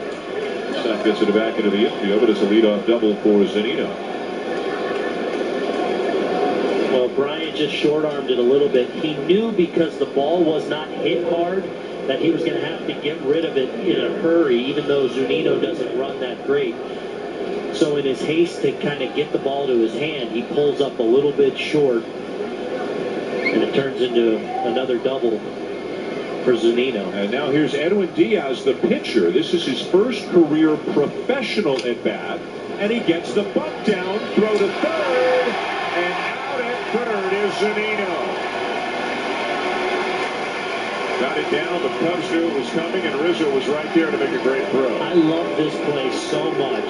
Look, Rizzo understands that this guy probably hasn't had an at-bat, certainly not at the big league level. So he's probably not real adept at handling the ball. So I'm just going to force him to either bunt it, or if he wants to get cute and try and slash, I probably realize he has no experience. So even though I don't have a force play at third, I am going to play this super aggressively. Diaz bunts it right to him. He doesn't rush the play and makes an accurate throw. So let's go back. Obviously, Scott Service wanted Diaz to pitch the bottom of the 8th inning. So that's why he hits for himself. That's why he doesn't bring out the pinch hitter or anything like that. He could have double switched to avoid the situation, but basically he's telling you he wants Lee defensively in the game in a 6-3 ball game over Lynn. The chance for Adam Lynn to swing the bat.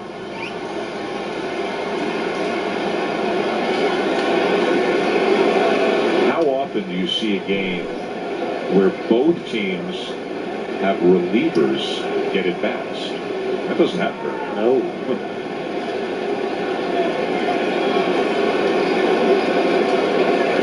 Sean O'Malley 1 for 4. They play him in the outfield, hit the ball to the opposite field. So Hamill has hit, Wood has hit, Diaz has hit. Wood has made a great catch up against the ivy in left field. All very predictable stuff. Hear Dallas bringing someone yelling athlete from his couch. There's one, and that's all they'll get, but a nice play by Zobrist to force the lead runner.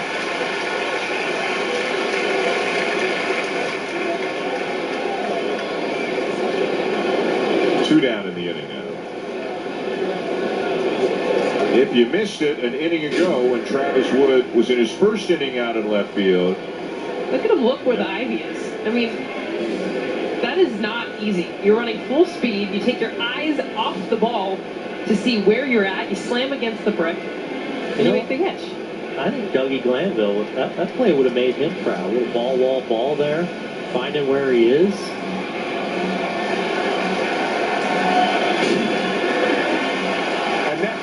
He's coming back in to pitch. And a Little League game has broken out of Wrigley Field. This is great. Caesar's going to left. Strop's out of the game. And Woods coming back into pitch to face Cano. Or to face Martin, excuse me, to face Martin.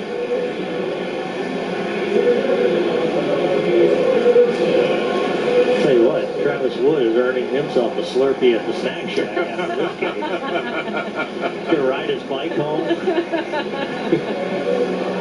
I mean, I'd already written in Wood's line when he came out of the game the first time, but it's not final yet. Yep. Pretzels and Slurpees for Travis Wood.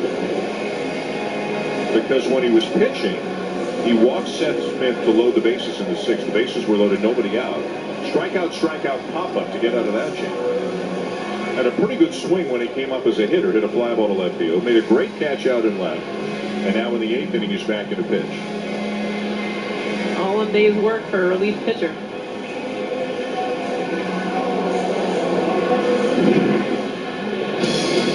Here he is doing what he's generally paid to do. Pitch. Strikeout, got Cano to pop up to get out of that. In the seventh inning, here's the catch again. Had to alter the route after he caught the ball. Doesn't even blink when he crashes into the brick wall behind the ivy. High fives all around. A little scolding from David Ross for not hitting the cutoff man. And now, well, Aaron, you broke him down as a pitcher in the sixth inning. You want to break him down again? Fastball, cutter, slide. We saw the curveball mixed in a little more than usual tonight. And little known fact, pretty good range in the outfield, too. And a little bit of pop in the bat. He almost hit it out. Just missed it. This is great stuff. This is fun. He's looked hitterish, he's looked pitcherish, and he's looked outfielderish. Nice. Can't give him professional hitter quite yet, though. You know what he is? He's a ball player. Yeah, he is. He's a ball player. That'll end the cliche portion of the year. Swing and a miss by Martin. A big two-run double off a roll. This Chapman last night turned a 1-0 deficit into a 2-1 lead for the Mariners in the eighth inning. They went on to win 4-1. After every batter now, probably Wood's looking around like he's got to look at Joe Madden and say, "Where do you want me to go now? What do you want me to do now? Am I in? Am I out? Am I here? Am I there?"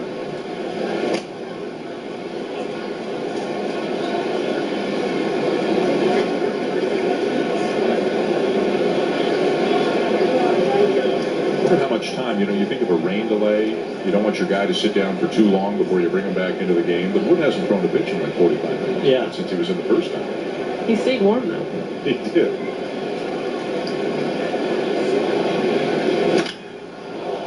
Ripped foul. If he gets Martin, he'll stay in the game to face Cano. Top of the ninth. He'll come out for the top of the ninth. Then again, he's due up fourth in the bottom of the eighth, and who knows what might happen.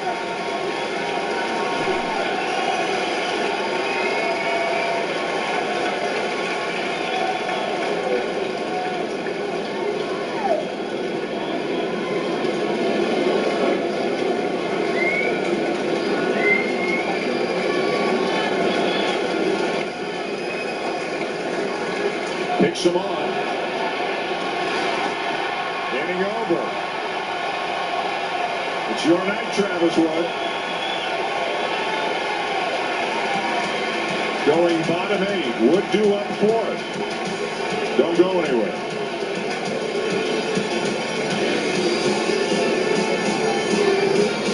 Amesbury Chevy is giving back, as in cash back. During the Chevy Summer Sell-Down, Amesbury is slashing prices on every new Chevy. Plus, get 20% cash back on select vehicles. Like up to $80.25 back on Impala, up to $9,008 back on Traverse, and up to $10,042 back on Silverado. The lowest prices, plus cash back. This month only at Amesbury Chevy, where you'll always find more Chevy for less. This is our Graze Box. It's a great way to snack. Fresh, tasty, and created using only the best ingredients. Choose from our range of over 90 delicious snacks. We'd like to invite you to try a hand-picked box for free. Go to Graze.com and we'll send a free box directly to your office or home. It may even help you keep your hand out of the cookie jar. Go to Graze.com and enter the code SNACK76 for a free box. Graze.com. Snacking. Reinvented. Atkins posted Lakita.com. He gets a ready for you alert the second his room is ready. So you know what he gives? I'll give you everything I've got and then some. He gives 110%. I'm confident this 10% can boost your market share. Feel me, Lois? I'm feeling you. Ready for you alert only at LQ.com. Your brother betrayed you for the power of Rome and sent you into slavery. If you want revenge, there is a way. Turn your base and start a revolution. Pray for me, guys! First to finish, last to die. Come on! Ben-Hur. 13. Welcome to the bullpen. This copyrighted telecast is presented by authority of the Office of the Commissioner of Baseball and may not be reproduced or retransmitted in any form, and the accounts and descriptions of this game may not be disseminated without express written consent. On the MLB calendar this week here on ESPN, a pair of games from New York. The Yankees at Citi Field Monday night. The Mets return the favor by heading to the Bronx for a couple of games beginning Wednesday night. Monday, Tuesday, City, Wednesday, Thursday at Yankee Stadium, and you can see the Monday and Wednesday games right here on ESPN.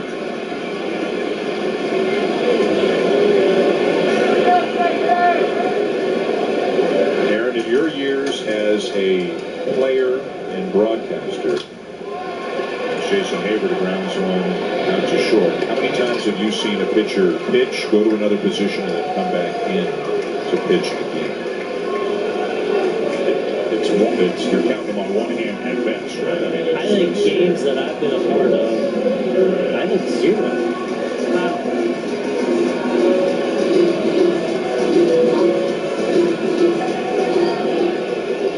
Unusual, interesting stuff. Mike Montgomery, a left-hander, is up in the pen for the Cubs. Wilson Contreras is the batter. Wood's spot is 2 spots away. You got to believe if the inning is going. So if one of the next 2 guys gets on, you would assume that Baez is going to come up and hit. Ooh. Got a piece of Diaz and ricochets into center field. Bullet off the bat of Contreras for a base hit. Well, glad to see him smiling because this ball was coming in hot. Like a fastball out over the plate. Contreras, we've seen a guy with very strong back from the middle of the field. Looks like it just kind of catches him off the thigh.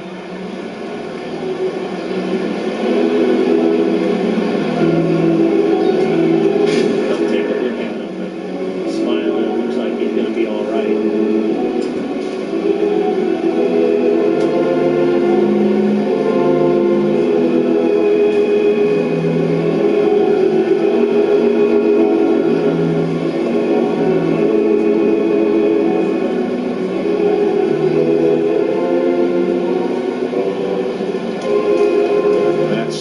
Getting ready for his first at bat.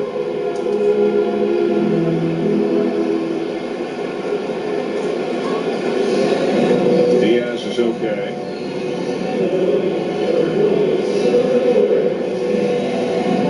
Cubs with a man on, 1 out here in the bottom of the 8th.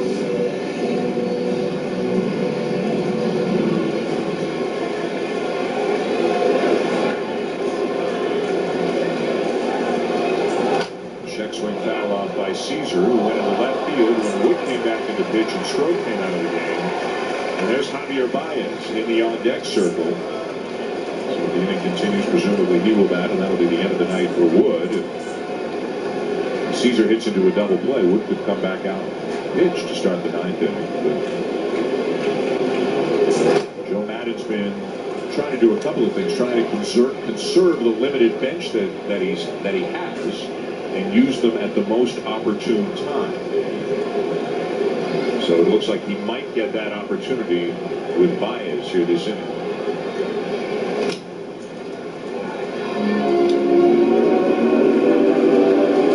101 miles per hour for that last pitch from Diaz. Well, and he's all fastball. The first pitch, you could tell Caesar wasn't comfortable. Probably set up now for that slider.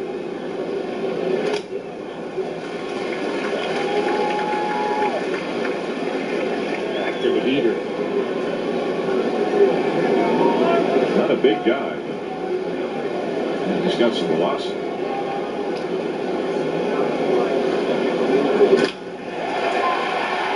slider, though, over the middle of the plate. He pays for it. A base hit for Caesar. And Baez is going to come up representing the tying run. And I think if you're Joe Madden, the way this game started out, with Mattis really struggling, the long ball kind of sending the Mariners off to a big lead with King Felix on the hill, they were able to at least make King Felix really work, get him out of the game early. And now here in the home half of the eighth, you've got one of your guys with power representing the tying run in a game that looked like it would have never gotten to this.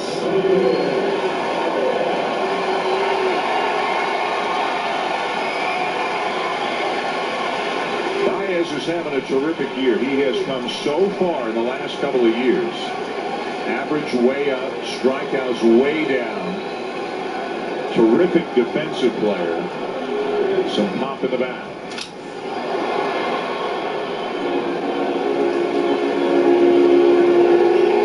And as this one gets closer, look who's getting up. Aroldis Chapman was charged with a blown save yesterday. A big acquisition by the Cubs in the last week or so. Baez 2 years ago as a rookie struck out 44% of the time. This year striking out 24% of the time.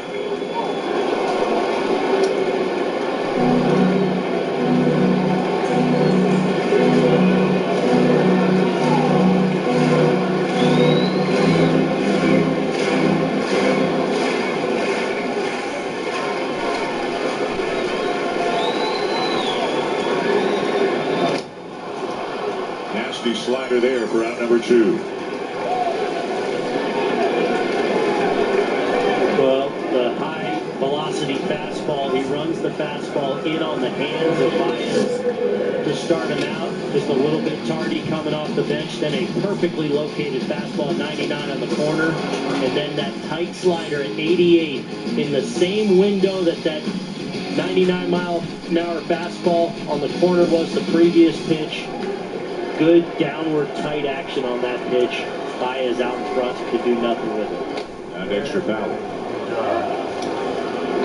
Fowler 1 for 2 and a couple of walks tonight. Cubs just 1 for 10 with the runners in scoring position in the game. Diaz, again, a rookie, less than 2 months in the big leagues. Moved from the rotation down to the minors to the bullpen and pitching as a reliever up here in the majors, and who knows what the future holds. Man, is this stuff electric out of the bullpen. This guy's got mayhem, his future closer written all over it.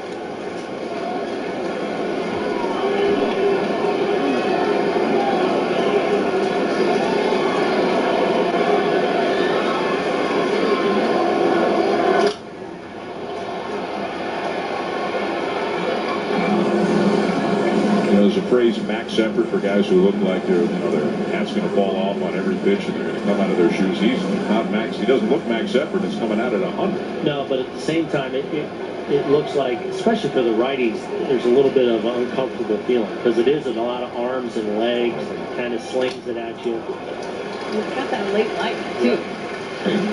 The last one, and we've seen a couple of the ones up in the zone, almost look like they have a rise action, which it doesn't, but it has that kind of late action on top of 99 100.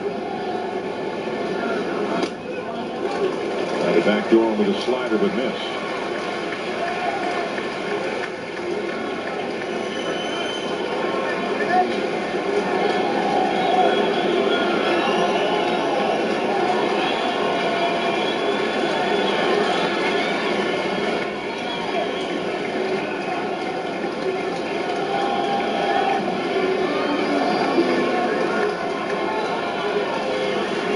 Two on, two out, tying run at the plate. And Diaz gets a call off the outside corner to end the inning. And back to that slider. Fowler thought it was outside, but he's called out on strikes to end the inning. Through 8, it remains the Mariners 6 and the Cubs 3.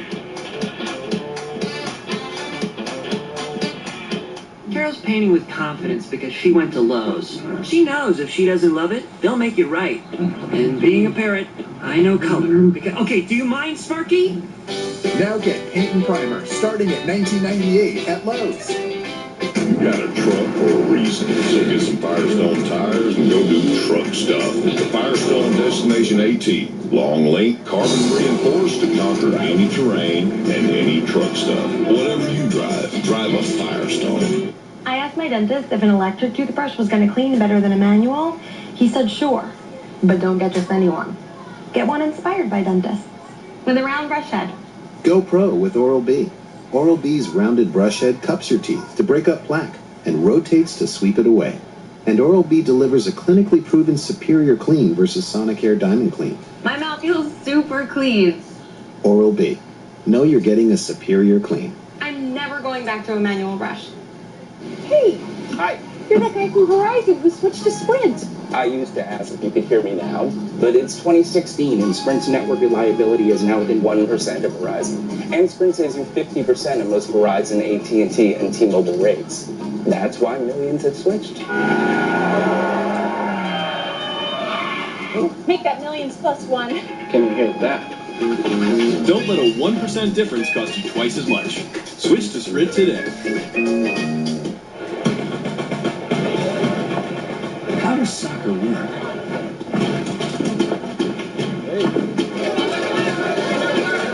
You need a team. Working together.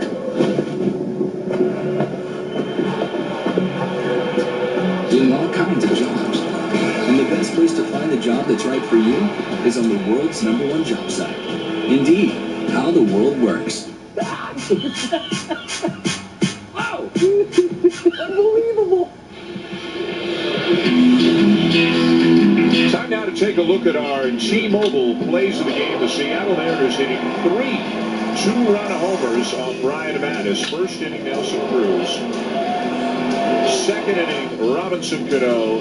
Third inning, Dae-Ho Lee. Both out to an early 6-0 lead. The Cubs have made it interesting. It's 6-3. As we go to the top of the ninth, and the new pitcher is former Mariner Mike Montgomery, was acquired by the Cubs 11 days ago.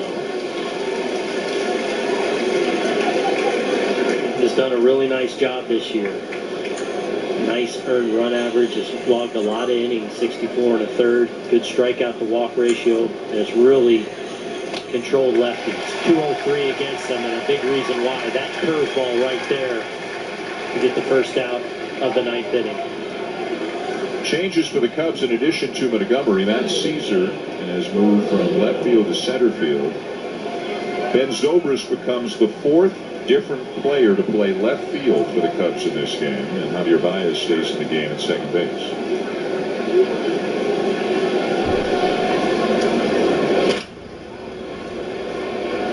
Montgomery will make the play shot.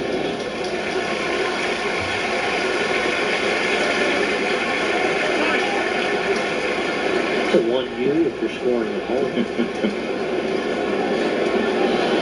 2 down in the inning. How do you guys record that on your fancy score cards? No, 1U, 1U. Just 1U, 1U.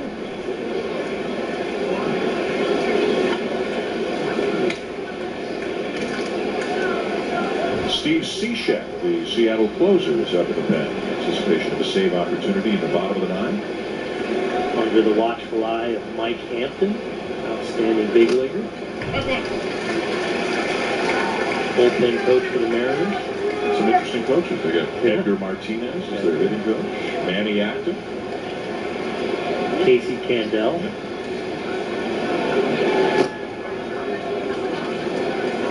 There's Mike Hampton. Speaking of pitchers who could hit. He could hit, he could run, and he had a sinker.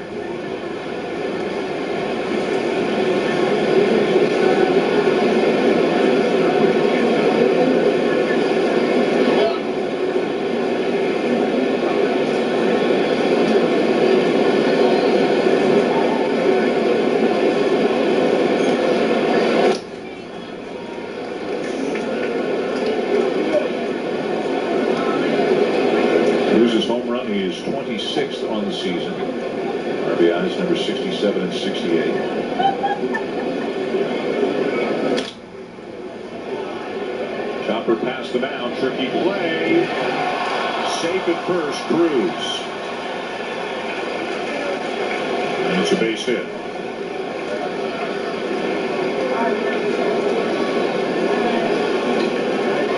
MLB.TV Premium, the #1 live streaming sports service, delivers everything you have come to expect and more. Watch every out-of-market game live in HD on over 400 supported devices. Includes a free subscription to At-Bat Premium, the #1 app for live baseball. Blanket and other restrictions apply. Visit MLB.TV for details.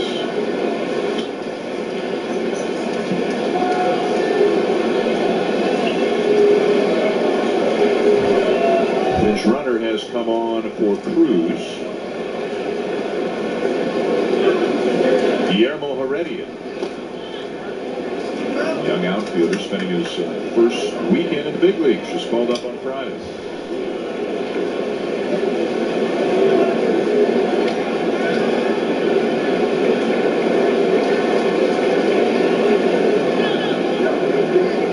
And here's Kyle Seager, 1 for 3, also hit by a pitch.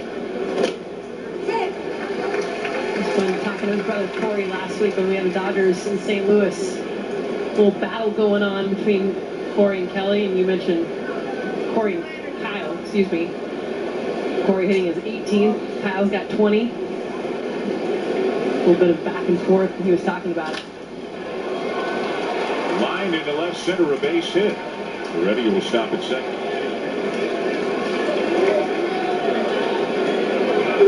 Seager, 20 home runs, career high is 26. 67 RBIs, his career high is 96. So he's got a chance potentially to have a couple of career highs this year. You and Brent ever talk back and forth in those couple of years where you're battling home runs, 20 plus? Talk smack at all? Not so much smack. He was tending to run away from me.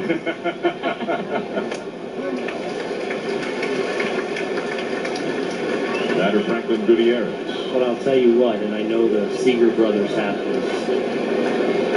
You know, you can't put a price tag on having family members in the game that are going through some of the exact same things that you are. To be able to have a sounding board, a friend, someone that shares your blood. It's something that was, I think, beneficial to me in my career, and something that I cherished.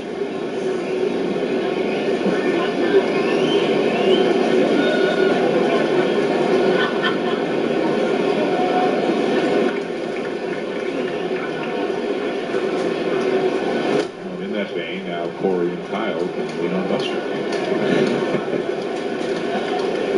I fully expect they'll be reaching out to me. I know I've already reached out to them a lot. This might be my favorite story of the whole year. I think Corey has a book report due in a couple months. So you know he'll be reaching out to Buster. He knows where to go. He's got my number. Does the comma go here, Buster?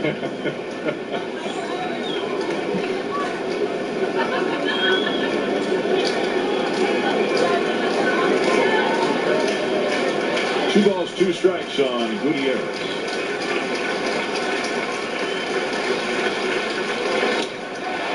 Swing and a miss, and the inning is over. We're going to the bottom of the 9th. Cishek will come on, comes down 3. Heart of the order is coming up.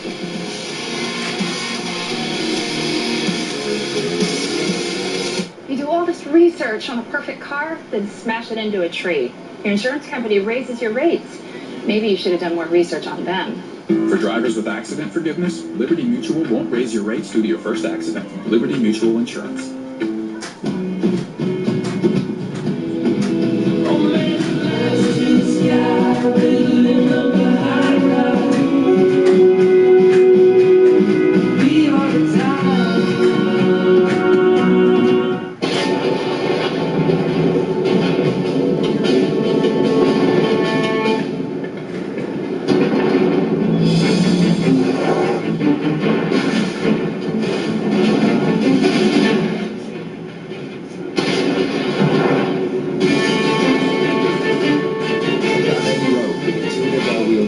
the Nissan Rogue, Murano, and Pathfinder.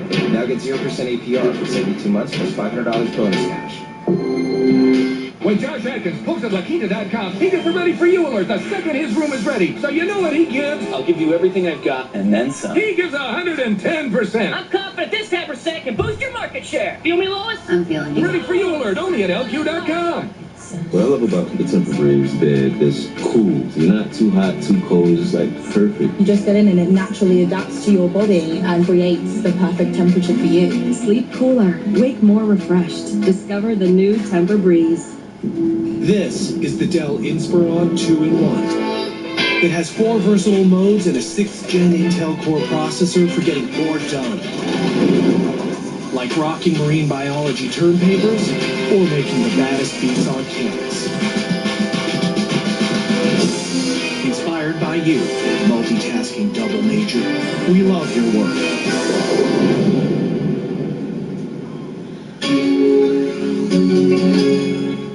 Wednesday Night Baseball, Mets, Yankees, Wednesday at 7 on ESPN.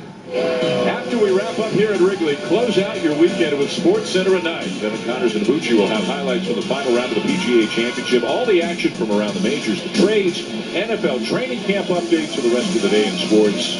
Sports Center at night up next on ESPN. Changes for the Mariners. Heredia stays in the game in left field. Gutierrez moves from left to right, and in to pitch for Seattle is their closer, Steve Cishek. Marlin and Cardinal. As you can see, he's a sidearm. And it's been a very strong season for Cishek. Good earned run average, whip down, nice strikeout to walk ratio. Fastball, sinking fastball that'll run in on the hands of these right-handed hitters. Right-handers have hit just 143 against him. We saw Cishek after that first pitch slider that looked like it caught the outside corner, not get the call, kind of stare in at Dan Iasonia. 2-1 the count on Bryant. He'll be followed by Rizzo and then Zobrist. The Mariners 3 outs away from the win and a 5-3 road trip through Toronto, Pittsburgh, and Wrigley. Every game's so important for them, of course, as they try to stay relevant in the wild card race. If they win tonight, they will be 4 back of the Red Sox for the second wild card spot. The Red Sox were victorious today, got 5 in the 9th to beat the Angels. Detroit and Houston between Seattle and Boston. There's a swing and a miss to get Bryant 1 down. Some funky swings against this guy sometimes. Well, it went right back to the slider, and it really stays in the heart of the play. And it actually looks like Bryant somewhat has a beat on it, but he just kind of shaking his head a little bit like, how did I miss that pitch? But just a little bit underneath it as Cishek continues to dominate right-handed hitters. Now Rizzo. Late break. Not on the strikeout on that last pitch. Good 3 to 4 inches late. I think that's what got Bryant.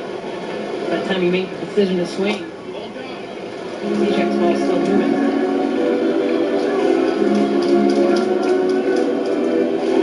If it holds up, Felix Hernandez would get the win, his 6th on the season. Brian Mattis would take the loss, give up all 6 runs in the first 3 innings tonight.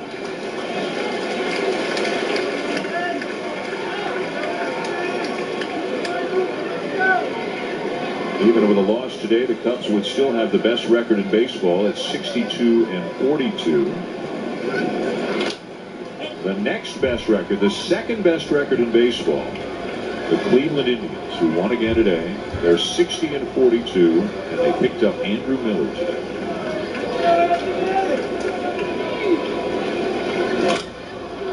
Got a playful count. And right now they have all the right pieces when you think about October. Pitching, now the bullpen, and they can hit. That's not been the case the last few years for the Indians.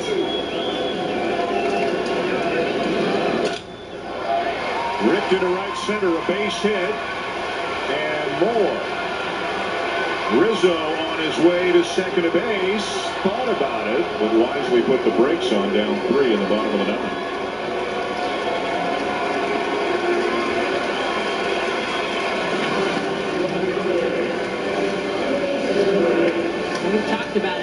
are just so good. And anything middle away, where he's sitting, where he's looking.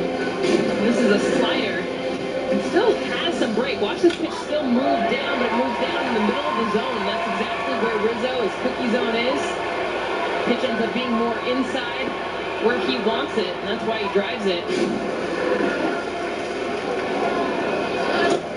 Now Zobrist. Good night for Zobrist. 2 for 3. He's also walked. One of the hits was a triple. He's driven in a couple of runs.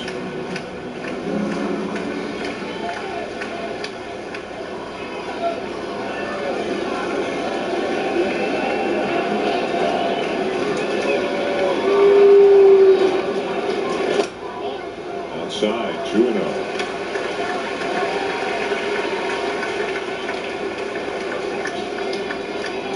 Cubs were down 6-0 in the third. Got 2 in the fifth. Got 1 in the seventh. And have a base runner in the ninth. Need 1 more to get the tying run to the plate. There's a strike, 2-1. With that pitch running away, and the way Seattle has Zobrist played around a pull, not only in the infield but in the outfield, at that time, especially you're not the tying run yet. The time, just set your sights away and just look for something you can shoot the other way. On the appeal, no swing. 3-0. Especially now that you're in that real good hitter's count, you know you're getting a fastball, you know it's going to be running away, and the way Seattle's played as a hitter, you can just really think other way with this ball. 3-1. Strike taken, a full count. Addison Russell waiting for his opportunity. Cishek working quickly. 3-2 on the way, and there's a base hit into left field. Did exactly as you said, takes it the other way, and now Russell's going to come up as the tying run. Just know the way the ball's moving away from you as a left-handed hitter there, and you know he doesn't want to issue a free pass. The way that defense was positioned, I think it just set up the punch it the other way. He got a pitch he could handle on the outer half and drove it through that left side.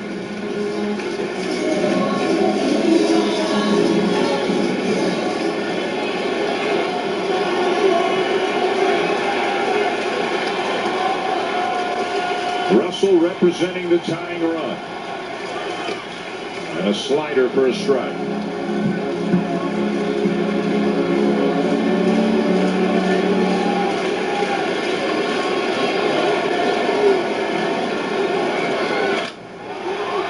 Into left center, it is down for a base hit. 1 run in to score, and both runners take an extra base. Zobrist to third, and Russell takes second. Oh,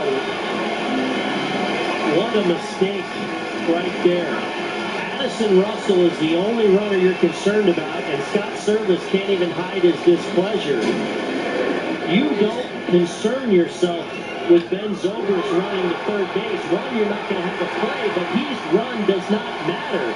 You've just got to keep that tying run from getting into scoring position. It's a good job by Addison Russell of seeing that ball go to third base. He doesn't break stride, easily gets into second base, not only taking away a force play and a possible double play, but now the tying run out there at second base. And that's Heredia, who has only been in the majors for a few days, making a young player's mistake. The tying run is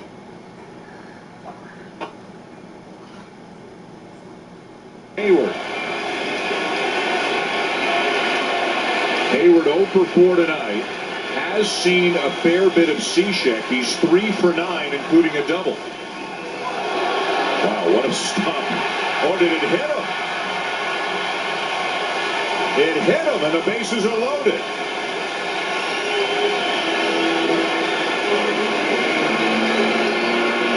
Well, this is a good job by Seager of going out to the mound and saying something to Cishek here. Slow it down a little bit and understand that Look, you've been one of the outstanding closers in the league as we get a look at this slider that just keeps boring in and looks like catches the back foot. But you've got righties now to face. You've dominated them on the season. Execute your pitches. Strike one to Wilson Contreras. A run in, bases loaded, one out. Everybody standing here at Wrigley as the Cubs try to finish off an improbable comeback. Down 6-0 early. Outside, a ball and a strike. And it feels like it's going a little bit fast even right now for Cishek. And when it starts going fast, you don't lose stuff or velocity, but you lose command. And that's when you can make a mistake. Something you don't want right now. You want to locate. Inside corner for a strike. Contreras didn't like it one bit. Seems like all night long, Dan Iasogna has been lenient on that side of the plate. Into righties, away to left-handers. And there the Mariners get a break on that call.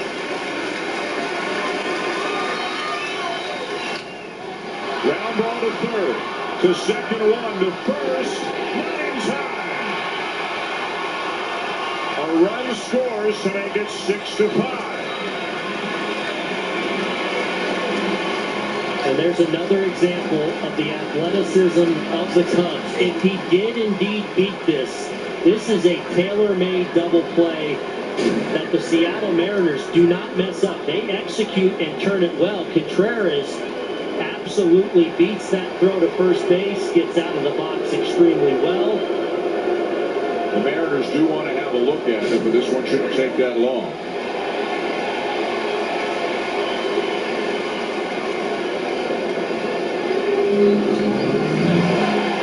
You can hear the crowd reacting. They're watching it on the video board here. Contreras gets down the line pretty well. Real well. And he had the luxury. It was a slider. So as a right-handed hitter, when you're a little bit out in front of that, you usually get a good running start out of the box. Clearly safe.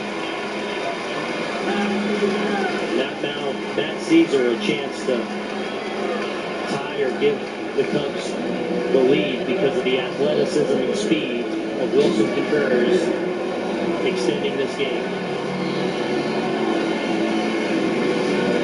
So fielder's choice, RBI, 6-5, tying run at third, winning run at first, 2 down in the bottom of the ninth, and here's Caesar. Popped up right side, near the seats and back in the seats, out of play.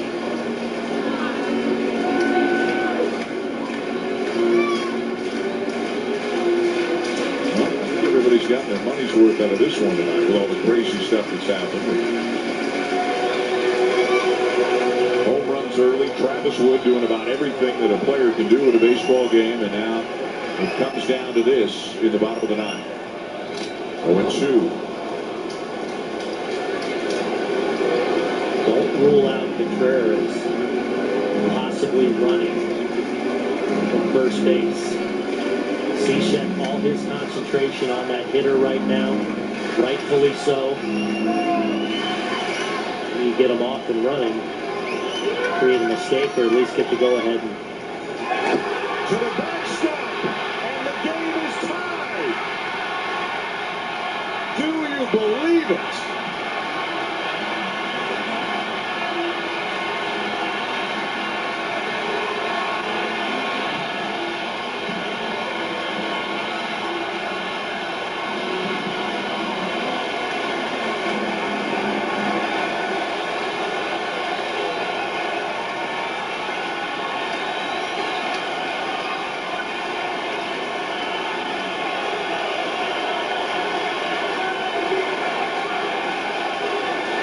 Winning run at second. Popped out of play.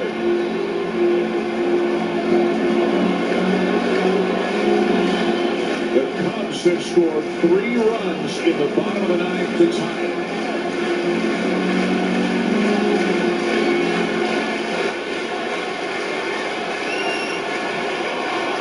Contreras, the winning run at the second.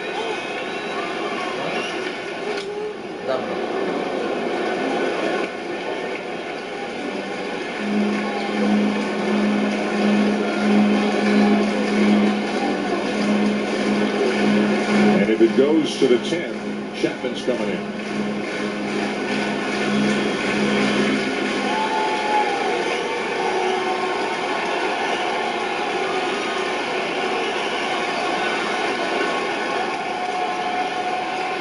Again, the 1-2. Fly ball to right field. Gutierrez is there, and we are going to extra innings in Chicago.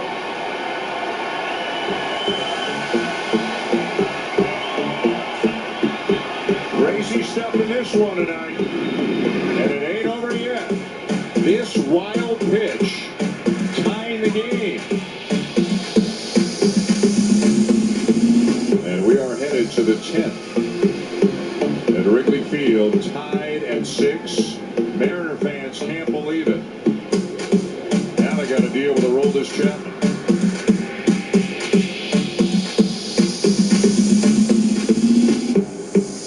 What powers the digital world?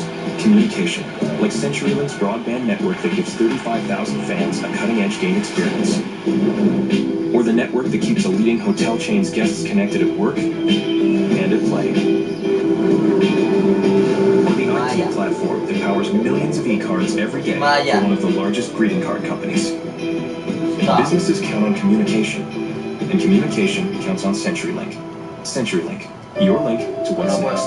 Oh, you guys, you're going In our quest to reach our greatest heights, we require focus, resolve, and the ability to grip the moment. Let's go. Stand to go to bed. For it is in these moments that we define ourselves by our determination to never let go. Stand to go to bed. Wait. Let's go. Falcon Tires, the official tire of Major League Baseball. Nobody can survive in that forest for 6 years. He's not alone.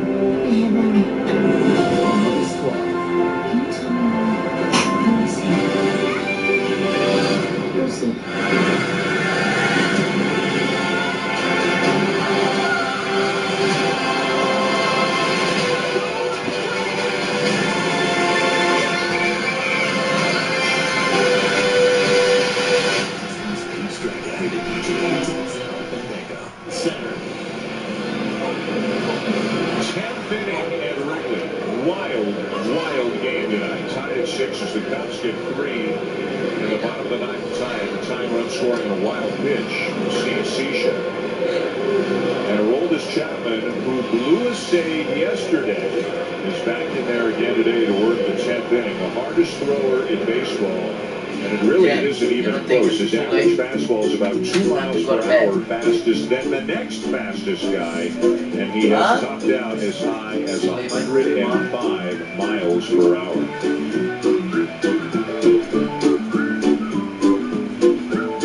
And 293 pitches at better than 100 miles per hour so far this year. So here is Chapman. Dae-Ho Lee will lead it off for Seattle. Lee has homered in this game, a 2-run shot back in the 3rd.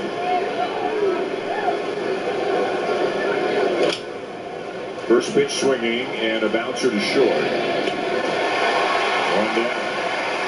Numerous changes for the Cubs again with all the changes. Wilson Contreras, who was catching, has gone out to left. He's the 5th different Cub to play left field in this game. That has to be a record. Jason Hayward has moved from right to center. So that's got to be Caesar and right. Correct? Yes. No? Zobrist. Oh, Zobrist. I was wondering if you'd make it through. Zobrist is in right. Remind me after the game to go down to Joe Madden and tell him to lay off the moves. Wait till we get to the lineup.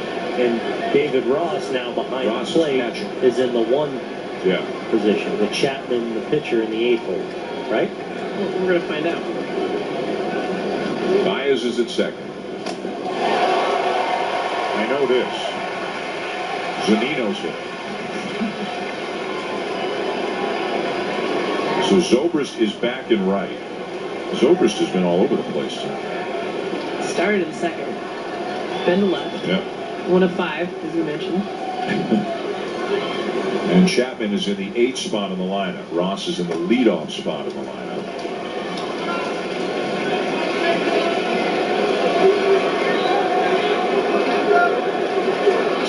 6, 10th inning.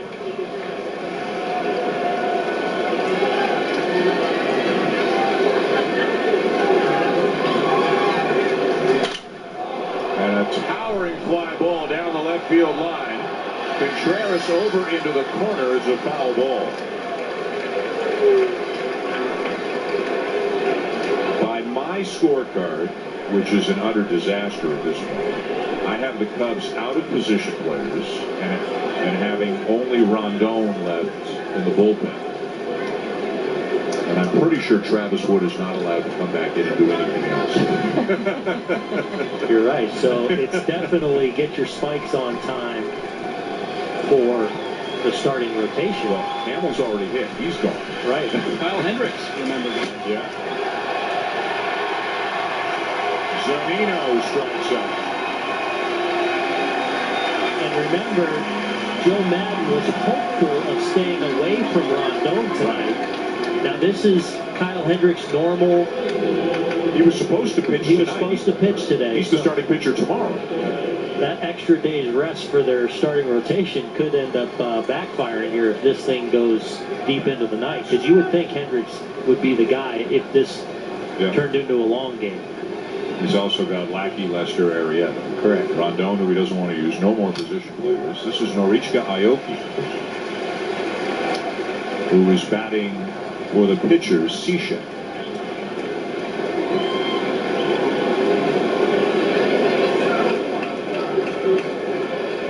Six, top 10. After the Mariners led 6-0 in the third. And even by Joe Madden standards, he has pulled the strings more than maybe he ever has before with some of the stuff that's happened in this game. And again, I mean, and kudos to him, but the Cubs for continuing to battle in this. When you fall behind 6-0 with King Felix on the hill, you just continue to scrap and grind. And conversely, if the Mariners are to go on and lose this game, a game I feel like they really needed with their ace on the hill, to be one that's a little difficult to turn the page on. Just want to leave a mark. 1-2 to Aoki. Back to the mound. Inning over. To the bottom of the 10th. Here come the Cubs.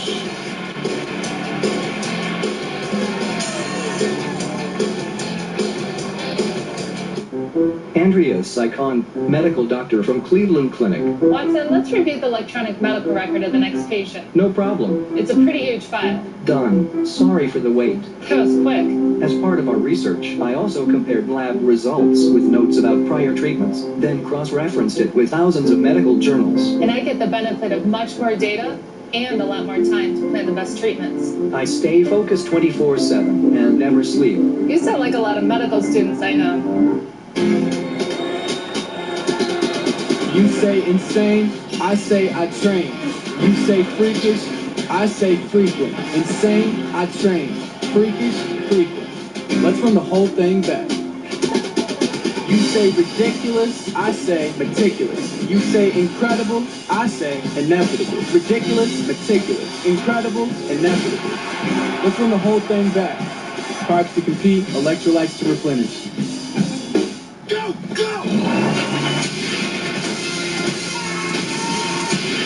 6 months ago, I was a massage therapist at Miami Beach.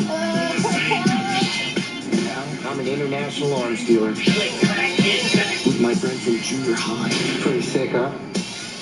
How did two young men land a $300 million Pentagon contract? You guys ever been Albanian? I'm sorry, I don't speak Albanian. War Dogs, rated R. They're lined up, ready to take people home. The Cavs here outside Wrigley. Well, the game isn't over. The Cubs get 3 in the bottom of the 9th to tie it. Aroldis Chapman works the 1-2-3, top of the 10th. We go bottom 10. Cody Martin is on to pitch for Seattle. As recalled from AAA Tacoma yesterday. All 4 pitches, fastball, slider, curveball, and change. And obviously on in a high leverage spot here in extra innings against the Cubs. You get all righties here, the first 3 hitters. in Baez, Ross, and Bryant.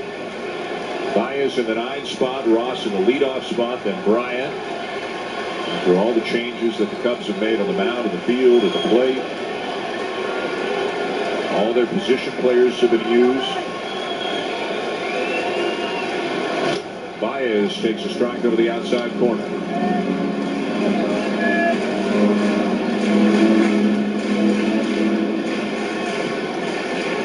Steve Cishek allows 3 runs in the bottom of the 9th as the Cubs tie it.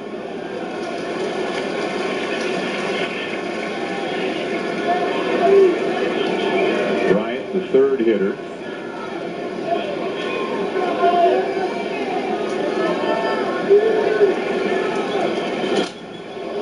Big rip and a foul off by Baez. Martin was called up when Nate Carnes went on the DL a couple of days ago. Meanwhile, down in the Cubs pen, the last available reliever, the guy that Joe Maddon said in an ideal situation he'd like to stay away from him.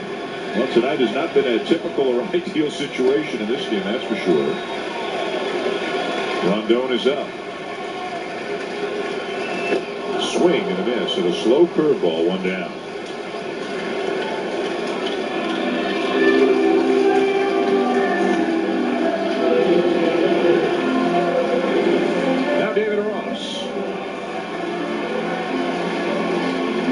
If you're wondering, well, why doesn't Maddon send Chapman out there for a 2nd inning, including tonight? He's now pitched 4 of the last 5 days. So maybe Maddon's saying 1 inning is enough. And if this game continues on to the 11th, it looks like Rondon would come in. He wouldn't be up, you wouldn't think, unless he's coming in right away. First at bat of the night for Ross.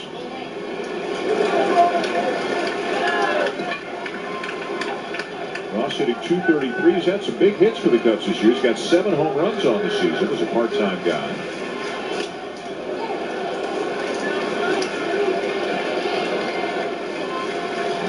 Martin, the 6th pitcher of the night for the Mariners. SportsCenter coming up next, whenever next is, here on ESPN. Full foul.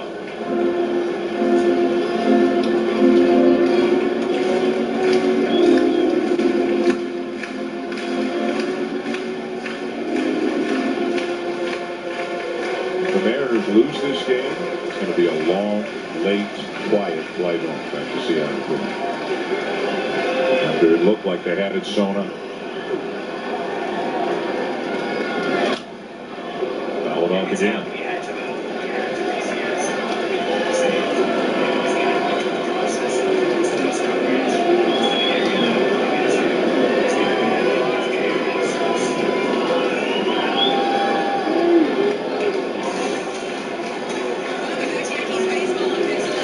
Seattle's got the Red Sox coming in tomorrow night. Cubs stay home. They've got the Marlins coming in.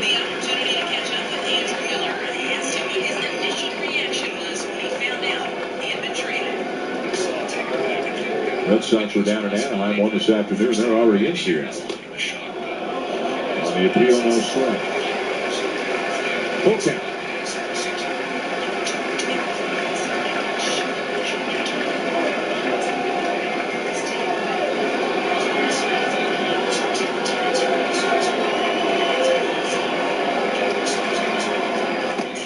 Swing and a miss, 2 down.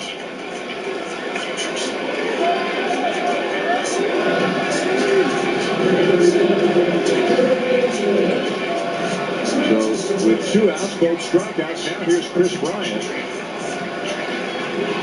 0 for 3 tonight. He has struck out 3 times and walked twice.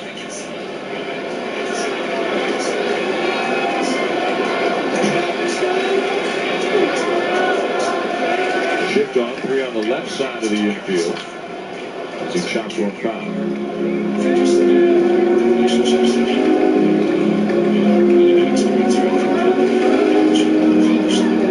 You can tell Martin definitely leans on and likes his secondary pitch, that slider and the curveball.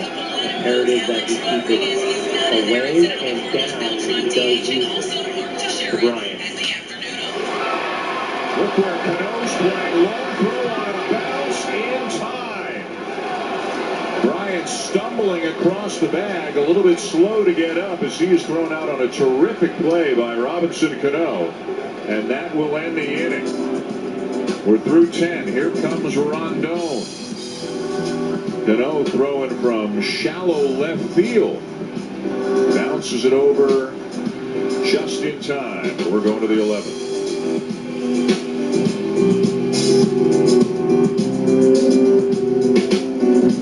There are conductors, and then there are maestros. He leads with confidence, exactness, inspiration. At GMC, we're in tune with that degree of precision. It's that kind of performance that deserves a standing ovation. Ladies and gentlemen, introducing the GMC Acadia. The next generation SUV has arrived. The road to victory has no shortcuts. It is paved with trial and error, sweat and tears. When you push the limits of what is possible, victory will greet you at the finish line, no matter how you get there. BMW is a proud partner of the 2016 U.S. Olympic and Paralympic teams. Take a test drive to support Team USA and help raise up to $1.5 million and beyond during BMW Drive for a Cause. Register today.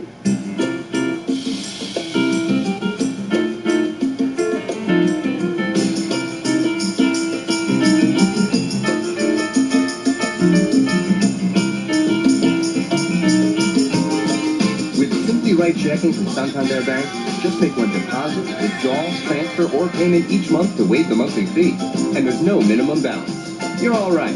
Simply Right Checking from Santander Bank.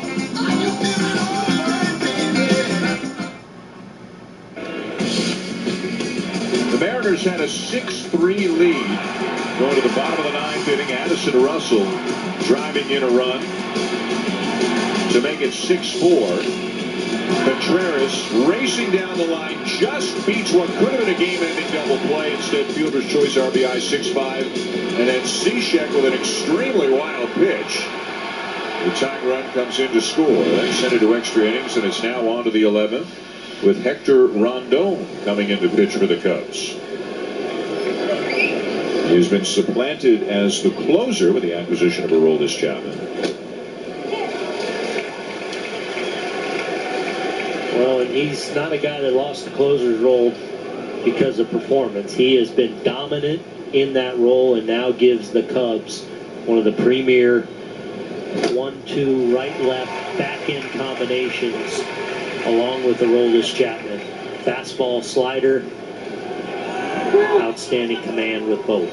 He is pitching for the 4th time in 5 days, which is why Joe Maddon told us before the game he's the one guy I'd like to stay away from. But the game did not give him that opportunity. Bouncer to third.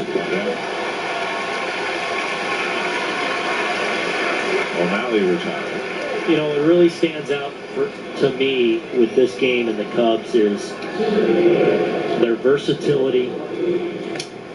When it wasn't going well early, there's still tough outs at the plate, and they really made Felix Hernandez work, ultimately getting him out after 5 innings, and then just continuing to chip away. And with that versatility, you see the athleticism of one of their catchers. Wilson Contreras beat out what looked like a tailor-made double play ball to extend that inning and eventually allow them to tie this ball game. So you think of the Cubs and their outstanding pitching, and now with Chapman and Rondon and their sluggers, but their defense, their versatility, and their athleticism, such a key factor in them being one of the game's elite. And not giving in. I mean, those 6 runs came up quick. I mean, the first 3 innings, fast, the home runs, bop, bop, bop. You know, next thing you know, you're down. And credit to the bullpen, too, quickly. And a lot of guys credit, too.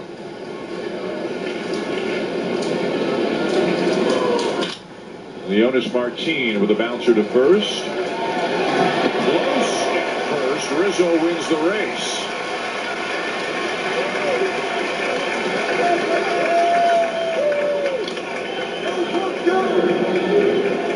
Two down.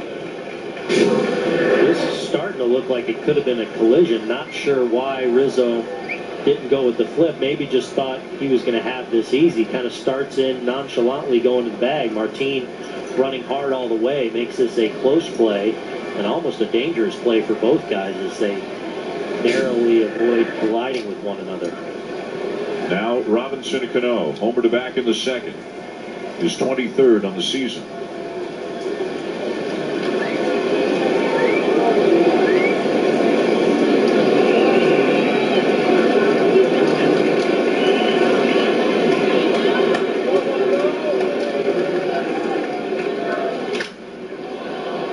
Fly ball twisting down the left field line, back out of play. You know, a lot of credit should be given to the Cubs bullpen as well. At the time, it didn't seem like much what Carl Edwards Jr. did, but absolutely shut down the Mariners for 2 innings. Joe Nathan with a hit and a walk, as John Lackey has made his way down to the bullpen for the Cubs if they need somebody else. Travis Wood did a great job on the mound and in left field. Strope, Montgomery, Chapman, now Rondon. John Lackey would be next if it goes another inning. Well, obviously, probably John Lackey's side day. Kyle Hendricks, who, again, was originally scheduled to pitch today, but pushed back a day, threw his bullpen yesterday, and obviously scheduled to go tomorrow, so. Lackey scheduled to pitch on Wednesday.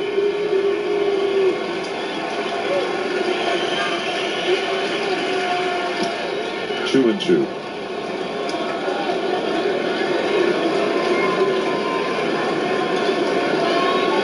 John Lackey with 1 career relief appearance. Maybe a second coming tonight.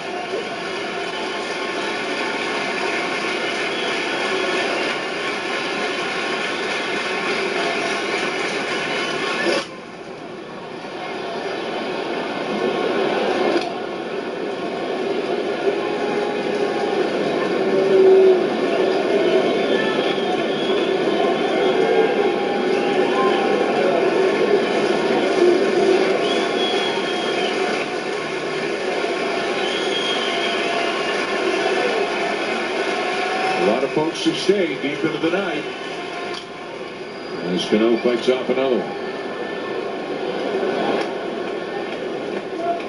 That one relief appearance, in which Buster was speaking for Lackey, came in 2004.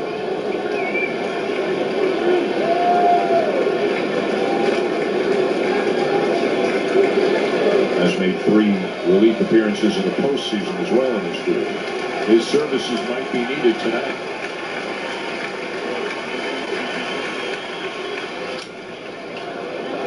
In the air to left, Contreras makes a sliding catch.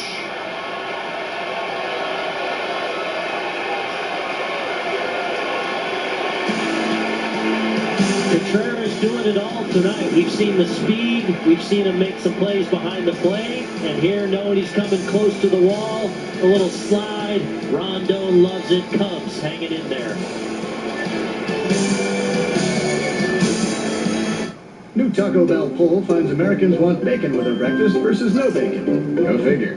Introducing Taco Bell's new $1 morning value menu. The only $1 breakfast value menu that brings home the bacon. This piece is so you. I saw it and I was just like, oh, I have to have it. State Farm knows that for every one of those moments, there's one of these. This piece is so you. I saw it and I was like, have to have it. From renters insurance to rewards credit cards, State Farm is here to help life go right. This is shaving. Blades here, blades there, there. Oh, that's not a blade. This is Gillette shielding with lubrication before and after the blades. Shields from irritation for a close, comfortable shave. Pro Shield from Gillette. Here's how it feels to have America's fastest LTE network. Here's how it feels to get 50% off most national carrier rates, too. So imagine how it feels to switch to Sprint and buy an iPhone 6S and get another one free when you add a second line. We didn't just break the mold. We made it. And we spelled it L-I-C-E. Because when you invent light beer, you get to spell it however you want. Spelled different because it's brewed different. It's time to take your Crunchwrap love to the next level. Literally, with a whole new level of seasoned beef, nacho cheese sauce, and crunchy tostada. Taco Bell's new limited edition Triple Double Crunch Wrap. You'll Triple Double love it. Oh, hey, what's up? We're just doing what you're doing. We're watching Dan Shulman and the baseball game, and when it ends, we get to start working. We've got Draymond Green in hot water. We'll delve into that. We've also got Miguel Cabrera tying Cal Ripken in a certain category. And Jim Walker won a golf tournament. Let's go watch the game again, Kevin. Dan? All right, guys. Thanks. That was a good bit. That was a good bit. Yeah. I want to put our feet up. Two funny guys. Yeah. Here we go.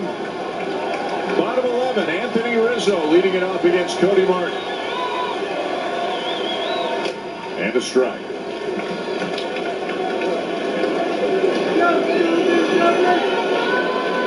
One for 5, doubled and scored. One of the 3 runs the Cubs got in the ninth to tie it. Rizzo thought it was low, but it's 0-2.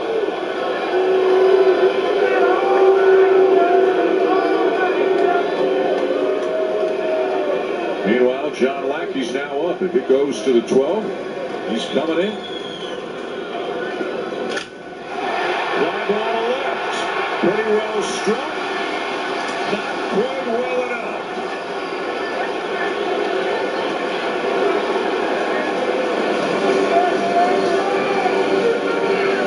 Rizzo saw that big, too. Until he said it wasn't full. A swing on this breaking ball. Pretty good depth on it too, but.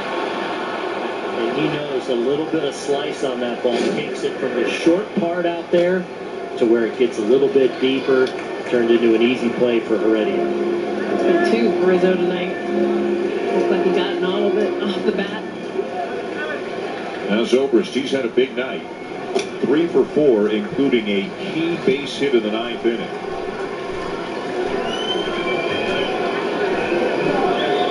Led 6-0 after 3. They had hit a 2-run homer in each of the first 3 innings. But the Cubs came all the way back as they bat now here in the bottom of the 11th.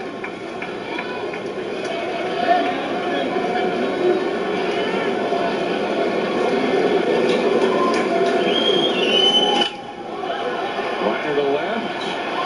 Caught by Heredia for out number 2. Heredia, who can play all 3 outfield positions, showing his center field skills there after making a mental error a couple innings ago, not throwing to the right base. He gets a nice break on this ball that's hit pretty sharply off the bat of Zobrist to run it down for the second out. It's a nice break, nice route. Turns into a pretty easy play for him. Now Addison Russell. Russell also had a key base hit in the 9th inning.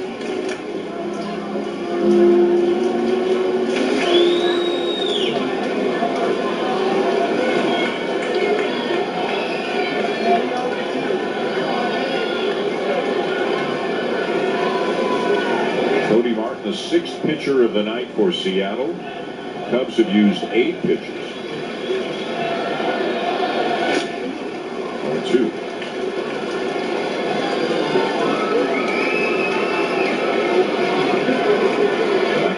Crouched down in a catcher's squat in a sense on the bullpen mound down the left field line. Not used to maybe serving in this kind of role. Well, and they're getting a crash course on the scouting report. You know, obviously not expected to pitch now until the Marlins series, so just going through the lineup, where they are in that lineup.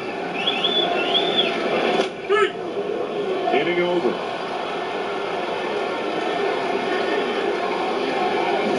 We go to the 12th. Tied at 6.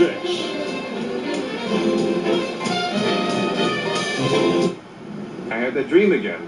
that I was on the Icelandic game show? Everyone knows me for discounts like Safe Driver and paperless billing, but nobody knows the box behind the discount. Oh, it's like my father always told me. Put that down. That's expensive. Of course I save people an average of nearly $600, but who's gonna save me?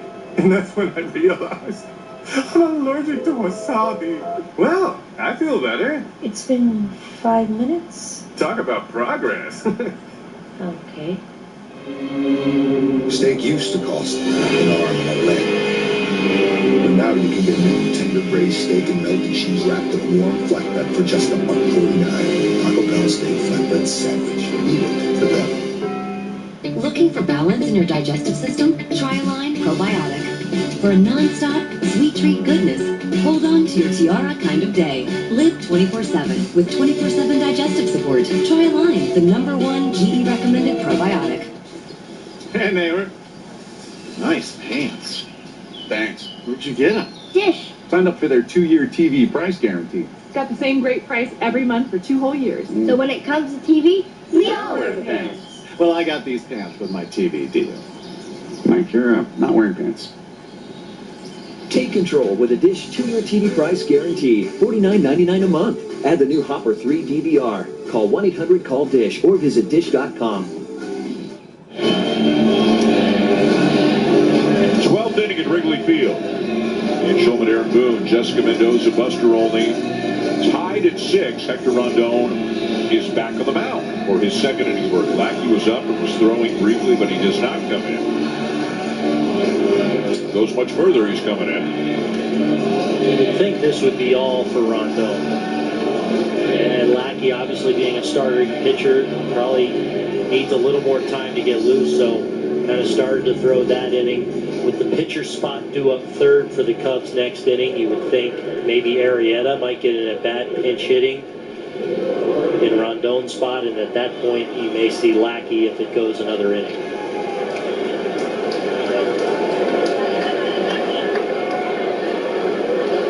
Guillermo Heredia leads it off. Heredia's second of Major League at bat, struck out in his first one on Friday night.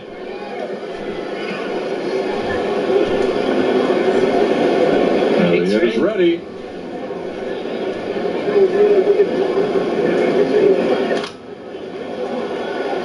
Heredia, Seager, and Gutierrez. Remember, Nelson Cruz is out of the game.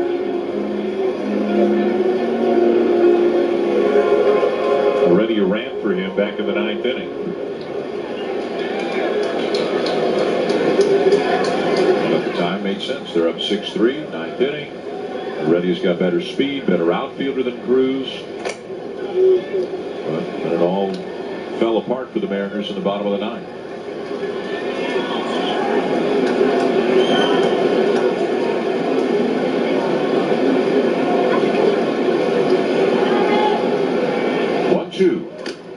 Well outside. No more Cruz. Cano's still in the game. He was the last out last inning.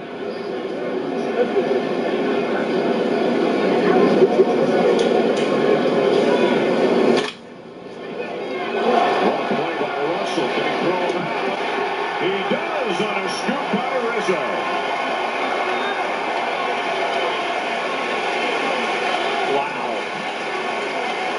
What a play from an outstanding shortstop. Made an error in yesterday's game, his first in 29 games. This is a rocket off the bat of Heredia. A great job of handling that in-between hop. Knowing that Heredia is going to get down the line well, he knows he's got to get to his feet and get something on this throw. Probably doesn't have a great grip on it. Gives Rizzo a long hop, one that he can handle. Rizzo does a good job of getting low. And clearly beats Heredia for the first out of this inning. Yeah, take that, Travis Wood.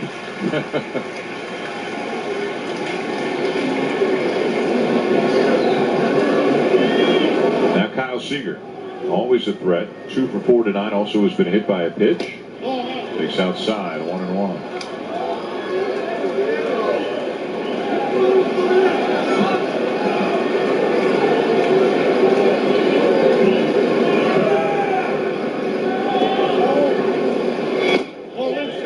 By the way, this year is hitting .279. 12 for 43, 2 doubles and 2 homers.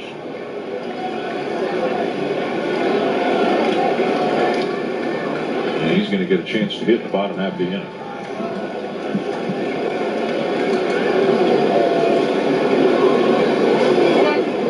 It would almost be perfect for the Cubs to have a pitcher close out the game offensively.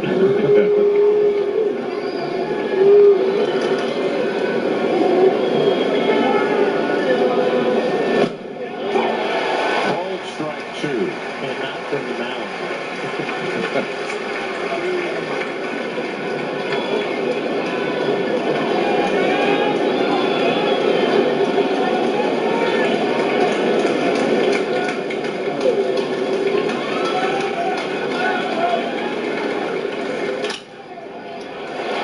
Rondon's got it.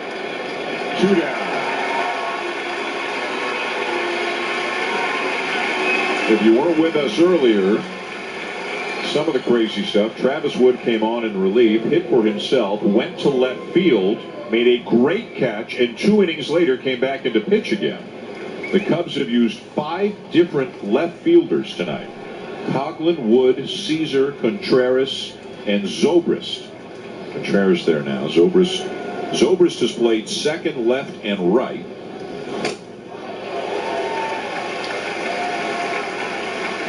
They've utilized their entire bench.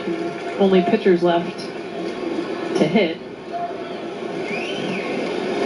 Contreras started at catcher. He's in left field.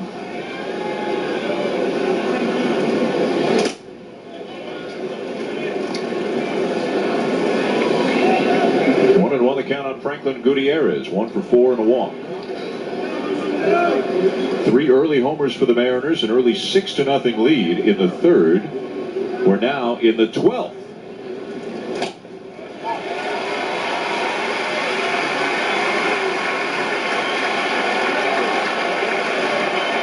One and 2.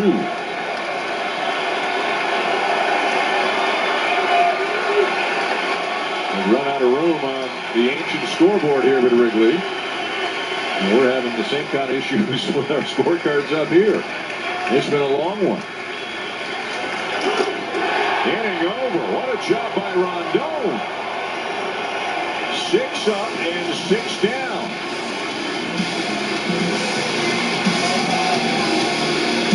For a guy that Joe Madden said, I'd like to stay away from him if I can. He's pitched a lot lately. He's needed it for 2, and he's been great.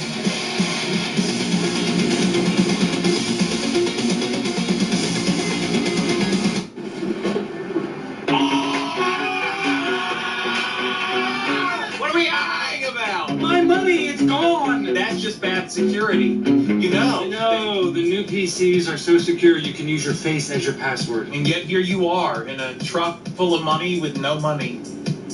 You know about it. Now do something about it. Upgrade to a new PC. You've secured the entire block, but not your PC. Suddenly he has so much more energy. I can't believe it. It's definitely a turn on. It's like the guy I knew 10 years ago suddenly showed up again. He has passion and drive again. It's incredibly sexy. How are men over 40 enjoying more passion, energy, and vitality than ever with a powerful man-boosting innovation called Nugenix? Powered by Testofen, a key ingredient shown to naturally increase a man's free testosterone levels. Nugenix is the #1 men's vitality product at GNC. There's nothing else like it. Now you can get a complimentary bottle. Just go to trynugenix.com and enter the promo code below. Clinical results show men report significantly higher energy levels with Nugenix. More satisfaction with muscle and strength. More stamina. He's trim, tight, really terrific. Feel like the man you used to be with Nugenix. Complimentary bottles are not available in any store. To guarantee yours, go to trynugenix.com and enter the promo code below. That's trynugenix.com. A big early start for the Mariners tonight. 2-run homer for Nelson Cruz in the first. For Robinson Cano in the second. For Dae-Ho Lee in the third. 6-0 Seattle early. Cubs got 2 in the 5th, 1 in the 7th. Let's go to the 9th. Addison Russell drives in a run for the base hit to make it 6-4. Wilson Contreras barely beats one out, avoiding what would have been a game-ending double play. Fielder Schultz RBI 6-5. Wild pitch by Steve Cishek ties it at 6. Extra baseball tonight in Chicago, and a lot of it. Bottom 12, tied at 6. Jason Hayward facing Cody Martin, who's in his 3rd inning of relief. Crazy night.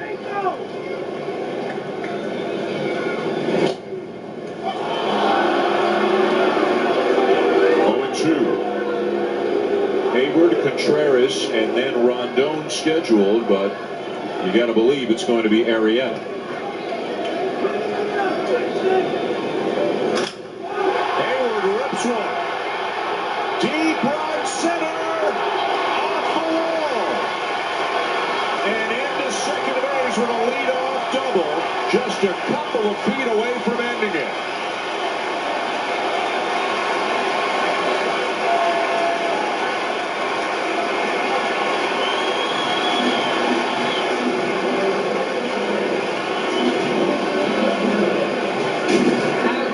This feel for Jason Hayward has shown his frustrations, and now he gets a fastball up in the zone. Just meets it with his barrel. We're talking 3-4 feet from ending this game with a home run. But look at the swing.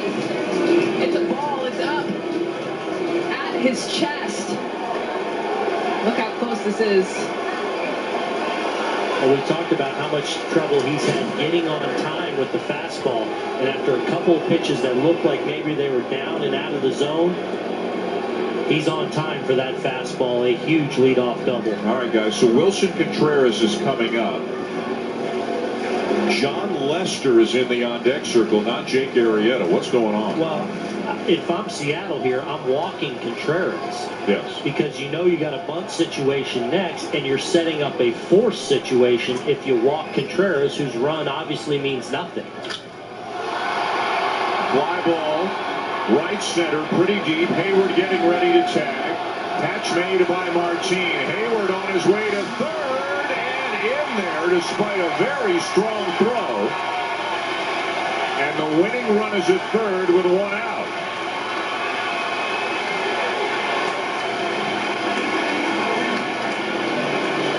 And it's going to be Lester.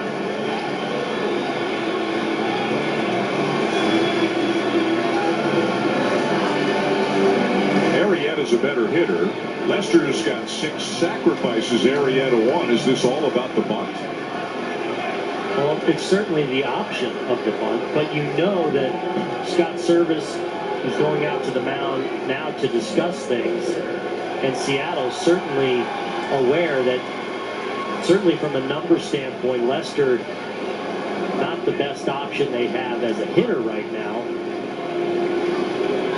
And John Lester came to the ballpark today saying, I wonder if I'll be called upon as a pinch hitter today. So Lackey's down there getting ready to pitch, which leaves Hendricks, Lester, and Arrieta. Arrieta's a great hitter for a pitcher. He's a great hitter. And even just enough to get it to the outfield. I mean, you think about it, it's less than 2 outs. So you're not looking for the home run. You're not even looking for the base hit. You're just looking for something to get that run 90 feet. Lester's 3 for 40 this year. His career batting average, as you can see, .051. He does have 6 sacrifices. Will they be thinking squeeze? Didn't show as he takes down and in. You wonder if something is preventing Jake Arrieta from swinging a bat. I'm going to throw this in there too, guys. Looking at the numbers, Arrieta strikes out a whole lot more than John Lester has. 14 strikeouts and 50 plate appearances this year. So maybe it's just a question. He wants the ball put in play.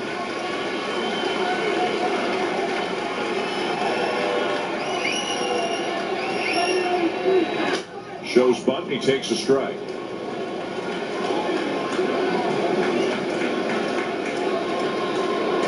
Now, it's hard. You'd be hard-pressed to go straight suicide squeeze because you don't want to give up your runner in scoring position, and you know Seattle is playing against that. You've got Seager holding Hayward on close at third base. Lee creeping in hard at first. Pitch out.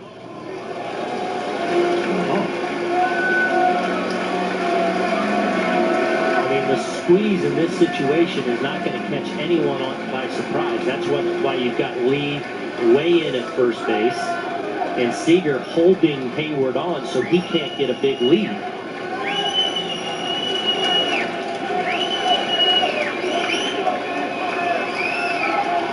Winning run 90 feet away. Foul to back, 2-2. And I don't think it's a situation where you'd have the contact play off. Because if he hits a ground ball right to one of the infielders, you have an out at the plate, and Lester's unlikely to be able to get into scoring position. So worst case, you want that runner still in scoring position, albeit with 2 outs, and Baez still at the plate. Or Baez with an opportunity at the plate. 2-2. He gets the bunt down. Runner coming home. Cubs win. With 2 strikes on him, Lester gets a bunt down to score the winning run here in the 12th.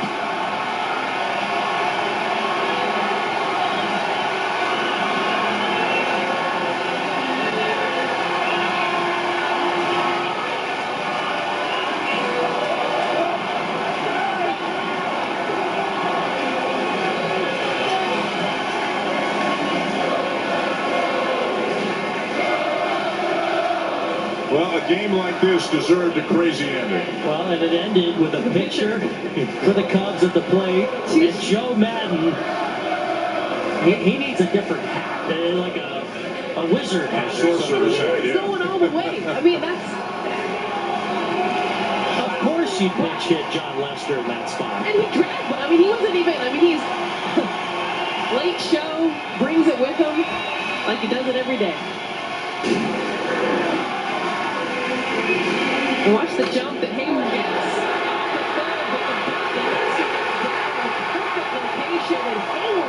Watch the base running by Hayward. He's not completely selling out. He reads this perfectly, gets a great secondary lead. And I know it's been a tough year for Jason Hayward at the plate, but there's so many things he does well, obviously defensively, and you cannot execute any better than Jason Hayward did there as a base runner, because if that doesn't get down, he's in a position to remain at third base with a hitter coming to the plate still. Perfect execution by Lester, and Hayward down at third. And somehow the Cubs come back from an early 6-0 deficit and win what undoubtedly is one of the craziest games that's been played in the majors this year. Cubs win 7-6 in 12 innings over the Mariners. For Aaron, Jess, and Buster, I'm Dan Shulman. Thanks for watching. SportsCenter coming up now. Holy shnikes, that's an all-timer. That's the kind of game that a Cub fan will write a book about, a long column or something. John Butchergrass, Kevin Connors, we've been waiting for the game to end to present the day in sports, 90-minute SportsCenter as usual here on Sunday night. But that was an unbelievable finish. Again, the likes that maybe we've never seen before. A pitcher with a safety squeeze and incredible base running by Jason Hayward. Right, and how it works is that we write the show according to how the game is going to go, and we know we're coming on after the game. And when it's 6-0 Mariners, we're thinking, all right, we're going to be on right around. We know how things are going to play out, even 6-3 in the 9th inning, but the Cubs find a way. And we don't want to get ahead of ourselves, but as you pointed out, these are the kind of things where you look back and you say, you know what, maybe it's kind of our year when you win games sort of like these. Again, it's such an improbable scenario. John Lester is a terrible hitter, yet he is set up as a pinch hitter, and it looked like he was going to swing away, but with 2 strikes, there's 2 strikes. You bunt that foul, you're out. He gets it down. Hayward with an unbelievable anticipation at third to wait to see that it's laid down perfectly. If it was bunted too hard, he would have stayed, but he times it perfectly. He scores the game-winning run. And the man, of course, who made this decision is the manager, Joe Madden, who made a bunch of decisions, including that one, which helped win the game.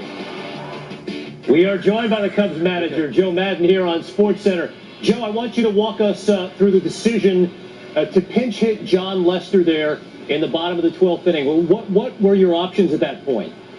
Because he could do that. That's it. because he could do that. Runner on third base, if the runner was on second base, would have been Arrieta. It's no more complicated than that. You've been around a lot of teams that have won baseball games. I guess it's that it factor in professional sports. What is the it with this team in terms of being a winning caliber baseball team? Our guys don't quit. Our guys don't quit. We used to say that all last year after a really tough win. We never quit. And that's just like what happened tonight. I mean, 6-0 early, 3-2-run home runs early in the game. And then all of a sudden we had to piece together the bullpen. How about the catch by Travis Wood in left field? At that point, that was out of necessity. That wasn't novelty. I had to do that based on what was available tonight. There was no way I didn't even want a pitch rundown tonight, let alone get 2 innings out of him. So all that stuff is improbable, but sometimes you're forced into different moments. Right. Yeah, so let's go back to that 9th inning there. You were down 6-0 in the 5th inning. You're down by 3 runs in the 9th inning, Joe. What is it from a managerial standpoint that has you believe that you can come back and tie and ultimately win this game? Again, I mean, it's just about the guys. Honestly, if you were on our guys on a daily basis, we believe that we can do this. Now, we haven't done this year, the walk-off at home. We got to get more used to this kind of a scenario. And somebody might have mentioned that it might be the breakthrough kind of an event that permits us to do this in the future. So primarily, if you're in the dugout, nobody's quitting, everybody's engaged. And with me, pitchers know they might play tonight somehow. So the pitchers are there, the starters are there. If that went one way, John Lackey was in the game because he was the farthest away from pitching on Wednesday. Tonight, that pitchers become hitters and in bunt situations win games for you in the bottom of the 12th inning. Joe Maddon, thanks for joining us, and best of luck the rest of the way. My pleasure. Hope you enjoyed it. Thanks. Great stuff. And he said that's why you put him up in that situation, because he can do that, lay down that bunt. I guess it was the wait for the 2-2 count, and it was a perfect one. They do it again. They seem to be a team of destiny. Best record in baseball, and they, as you say, do it again on Sunday night. Meantime, what we thought would be the big story of the night, in many ways still is. Yeah, the final major of the year for golf. The PGA Championship. Jimmy Walker up by 1 on Jason Day through 54 holes. They squeezed it all in one day. Rain a factor. Day 1 last year's PGA Championship. Jimmy Walker missed 2 greens all day on Sunday in the final round. This was one of them on the 10th, but he absolutely pures that sand shot, makes it his first birdie of the round. Free your mind, and the rest will follow. He was smooth, he was syrupy with his iron game. Coming into the week, 63% greens in regulation, 147th on tour, 76% in this championship. Jason Day has got to create some magic on the last hole. Iron on the par 5. It's the easiest hole on the golf course in the championship. Plenty of eagle chances, but back on 17, Walker for birdie. That looked like that would be the difference maker. Day thinking just don't birdie 17. Oh, he birdied 17 as the scoreboard you see there was changed. So Day now knows I have to make this eagle. Do it. He does it. 18th eagle of the week on that hole. He's the best putter in the world. Walker had a decision on the last. He drove it 239. He had 287 left. The layup wasn't an easy one, so he decides to go 3-wood. It's a bit to the right. How's the lie? Not great, but doable. The goal, just get it on the green and 2-putt, and he wins. He takes the big lob shot, full swing, and he catches it clean. Perfect. Get down from 2, and you win your first major. Walker was aggressive throughout the day with his putter. He knocked it by. Wasn't afraid of the comeback.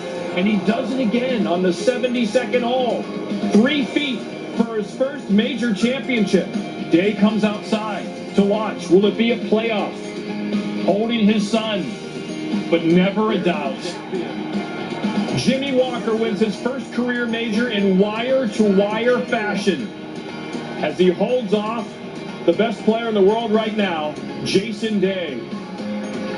Another family moment on the green as Jimmy Walker finally is a major champion. That's great. I'm glad you guys thought I looked calm. I mean, that's huge, because that's what I was going for. I felt confident. I felt confident in myself. I felt confident in what I was doing. I felt confident in my golf swing, my putting, chipping, and I just kind of tried to wrap myself around that everything was feeling good, and to go with that and trust what I was doing, trust all the stuff that I have been working on. It was a matter of time for me. That's what I felt about myself and winning something like this. And it sure makes me look forward to more. So for just the 5th time in the Masters era, first time since 2011, a first-time major winner captured all 4 of golf's biggest events this year. Danny Willett won the Masters, Dustin Johnson the U.S. Open, Henrik Stenson the Open Championship, and Jimmy Walker at the PGA Championship. As for Walker, he became the first wire-to-wire winner at the PGA since Mickelson in 05 at the same course, Baltusrol. Walker 65, 66, 68, 67. He beats defending champ Jason Day by a stroke. And boy, was he steady. 5 bogeys all week. Just 5. No doubles. None over his final 28. He was 14 under for the tournament. His damage on the back 9. 13 under on holes 10 through 18. All right, Cardinals, Marlins tied for the second wild card. Dodgers in front of these two. Mets and Pirates just behind. Newest Marlin, Andrew Kashner. Yeah. That beautiful chin pillow in San Diego, but by rule, there's nothing quite like a Shorn Kashner. And oh boy, up high and in on Diaz and on the thumb, 95 miles an hour. They're going to reevaluate that thumb on Monday. Bottom of the first, oh boy, Carlos Martinez and Giancarlo Stanton acted like it was an accident. Who knows? 8th inning, Cardinals down 4-2. Stephen Piscotty to left. Tommy Pham will try to score from first. And that's Echeverria. We've seen him on top plays a lot. Usually fielding, throwing. That's just a bit outside. Watch it again. Whee! That might be an 8-seam fastball. Piscotty awarded home. Game tied at 4 after the error. Bottom 9, 1 on, 2 outs. Derek Dietrich to left center. Here comes Pham again. Oh, looked like he held up a bit. Dietrich snaps an 0 for 23 streak, gets his jersey ripped off. He works out. Then once he finds his new shirt, a monkey hits him in the Planet of the Apes, hits him in the face with a pie. A lot going on in that highlight. Marlin, who was the mysterious monkey? I have no idea. That's a very good question. Although I know this, the hammer-wielding god associated with thunder and lightning and the protector of mankind, Thor. Trying to help the Mets avoid the sweep at the hands of the Rockies, but Carlos Gonzalez doubles into the gap. Charlie Blackmon scores. Game tied at 3. Huge play later in the inning. Noah Syndergaard gets away from Rene Rivera, who scoops it up, dives in, tags Gonzalez. Out. Not exactly how they draw it up, but the Mets will take it in after the review. You, sir, are out. Mets batting a major league worst 166 with 2 outs and runners in scoring position entering play Sunday. Neil Walker changing that with 1 pitch in the 7th. Line to the 0-1 pitch. Swinging a high drive left center field. Track, wall, gone! Neil Walker 3-run home run. Up comes the apple. And the Mets have catapulted on top of Colorado 6-4. His 6th home run against a lefty this season in 78 at-bats. He had 6 homers against lefties in his first 7 big league seasons. And the Mets do avoid the sweep in dramatic fashion. They win 6-4. And so, a look at your National League wild card race as we approach the non-waiver trade deadline on Monday. The Marlins win puts them in the 2nd spot, 1 game ahead of the Cardinals. The Mets are 2.5 games behind the Marlins after snapping their 4-game skid on Sunday, with the Pirates and Rockies still breathing. Brewers catcher Jonathan Lucroy blocked his proposed trade to Cleveland. Now the standing 0 in Milwaukee pinch hitting on Sunday.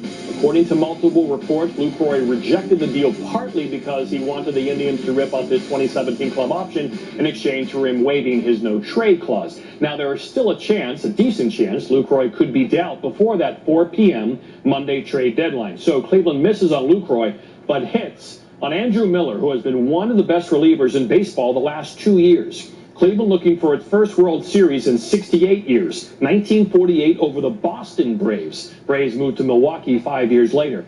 Bullpens weren't important in 1948. Cleveland had 4 complete games in that 48 World Series, but bullpens win championships today, and Miller was a must-get. for first place, all in Cleveland. Taking on the Athletics. They're feeling loose. In OHIO, Mike Napoli, the pride of Charles Flanagan High School. 24th home run of the year, 228th of his career. That ties in with Howard Johnson, among others on the all-time home run list. Corey Kluber. His whip is better this year than it was in his 2014 Cy Young Award winning year. The full arsenal for Kluber. 7 innings, no earned runs. His 5th start this year without allowing an earned run. Had 3 all of last year. So Napoli gets his 24th home run. Kluber pitches well. The Indians put up a snowman and they shut out Oakland 8-0. Tightest division in baseball, the AL East. Orioles, Blue Jays, Red Sox all bunched together. Blue Jays best record in July in the majors, 16-7. The Orioles lost 5 straight, trying to get better. Troy Tulowitzki, yeah, home run, 18th, passes his total of last season when he had 17. Toronto leads 2-0. His next AB in the 6th. Up and in. Initially would stay in the game, exits in the 8th. It's a chip fracture in his right thumb. 12th inning, tied at 2. Franklin Morales walks Pedro Alvarez on 4 pitches to start the inning. Then Morales will throw over to first, and that's a balk. So Alvarez now goes in scoring position. There it is again, ruled a balk. Jonathan Scope, 1 batter later. He rips that one. Alvarez will come around to score, and the Orioles take a 3-2 lead. John Gibbons takes on Morales. Here comes Jesse Chavez and Adam Jones. 3-run home run in the top of the 12th. 6th straight 20 home run season. And the Orioles back in first place. Meantime, we're approaching the 60-year anniversary, 9 full years after Jackie Robinson broke the color barrier. Ozzie Virgil became the first Dominican player to play in the bigs. Since then, of course, the Caribbean nation has exported more stars than any other country, the U.S. notwithstanding. Few as accomplished as David Ortiz and Albert Pujols. Both have multiple rings. Both rank in the top 25 all-time in RBIs and slugging percentage and home runs, a category which, by the way, both are members of the 500 Club. Sunday, both appeared on the field together for likely the final time. Poppy and the Red Sox in Anaheim. Ortiz, of course, on record as saying this season is his final season, although he does lead the bigs in doubles, OPS, and slugging percentage, so maybe you say, maybe not yet. Ortiz went down top 8.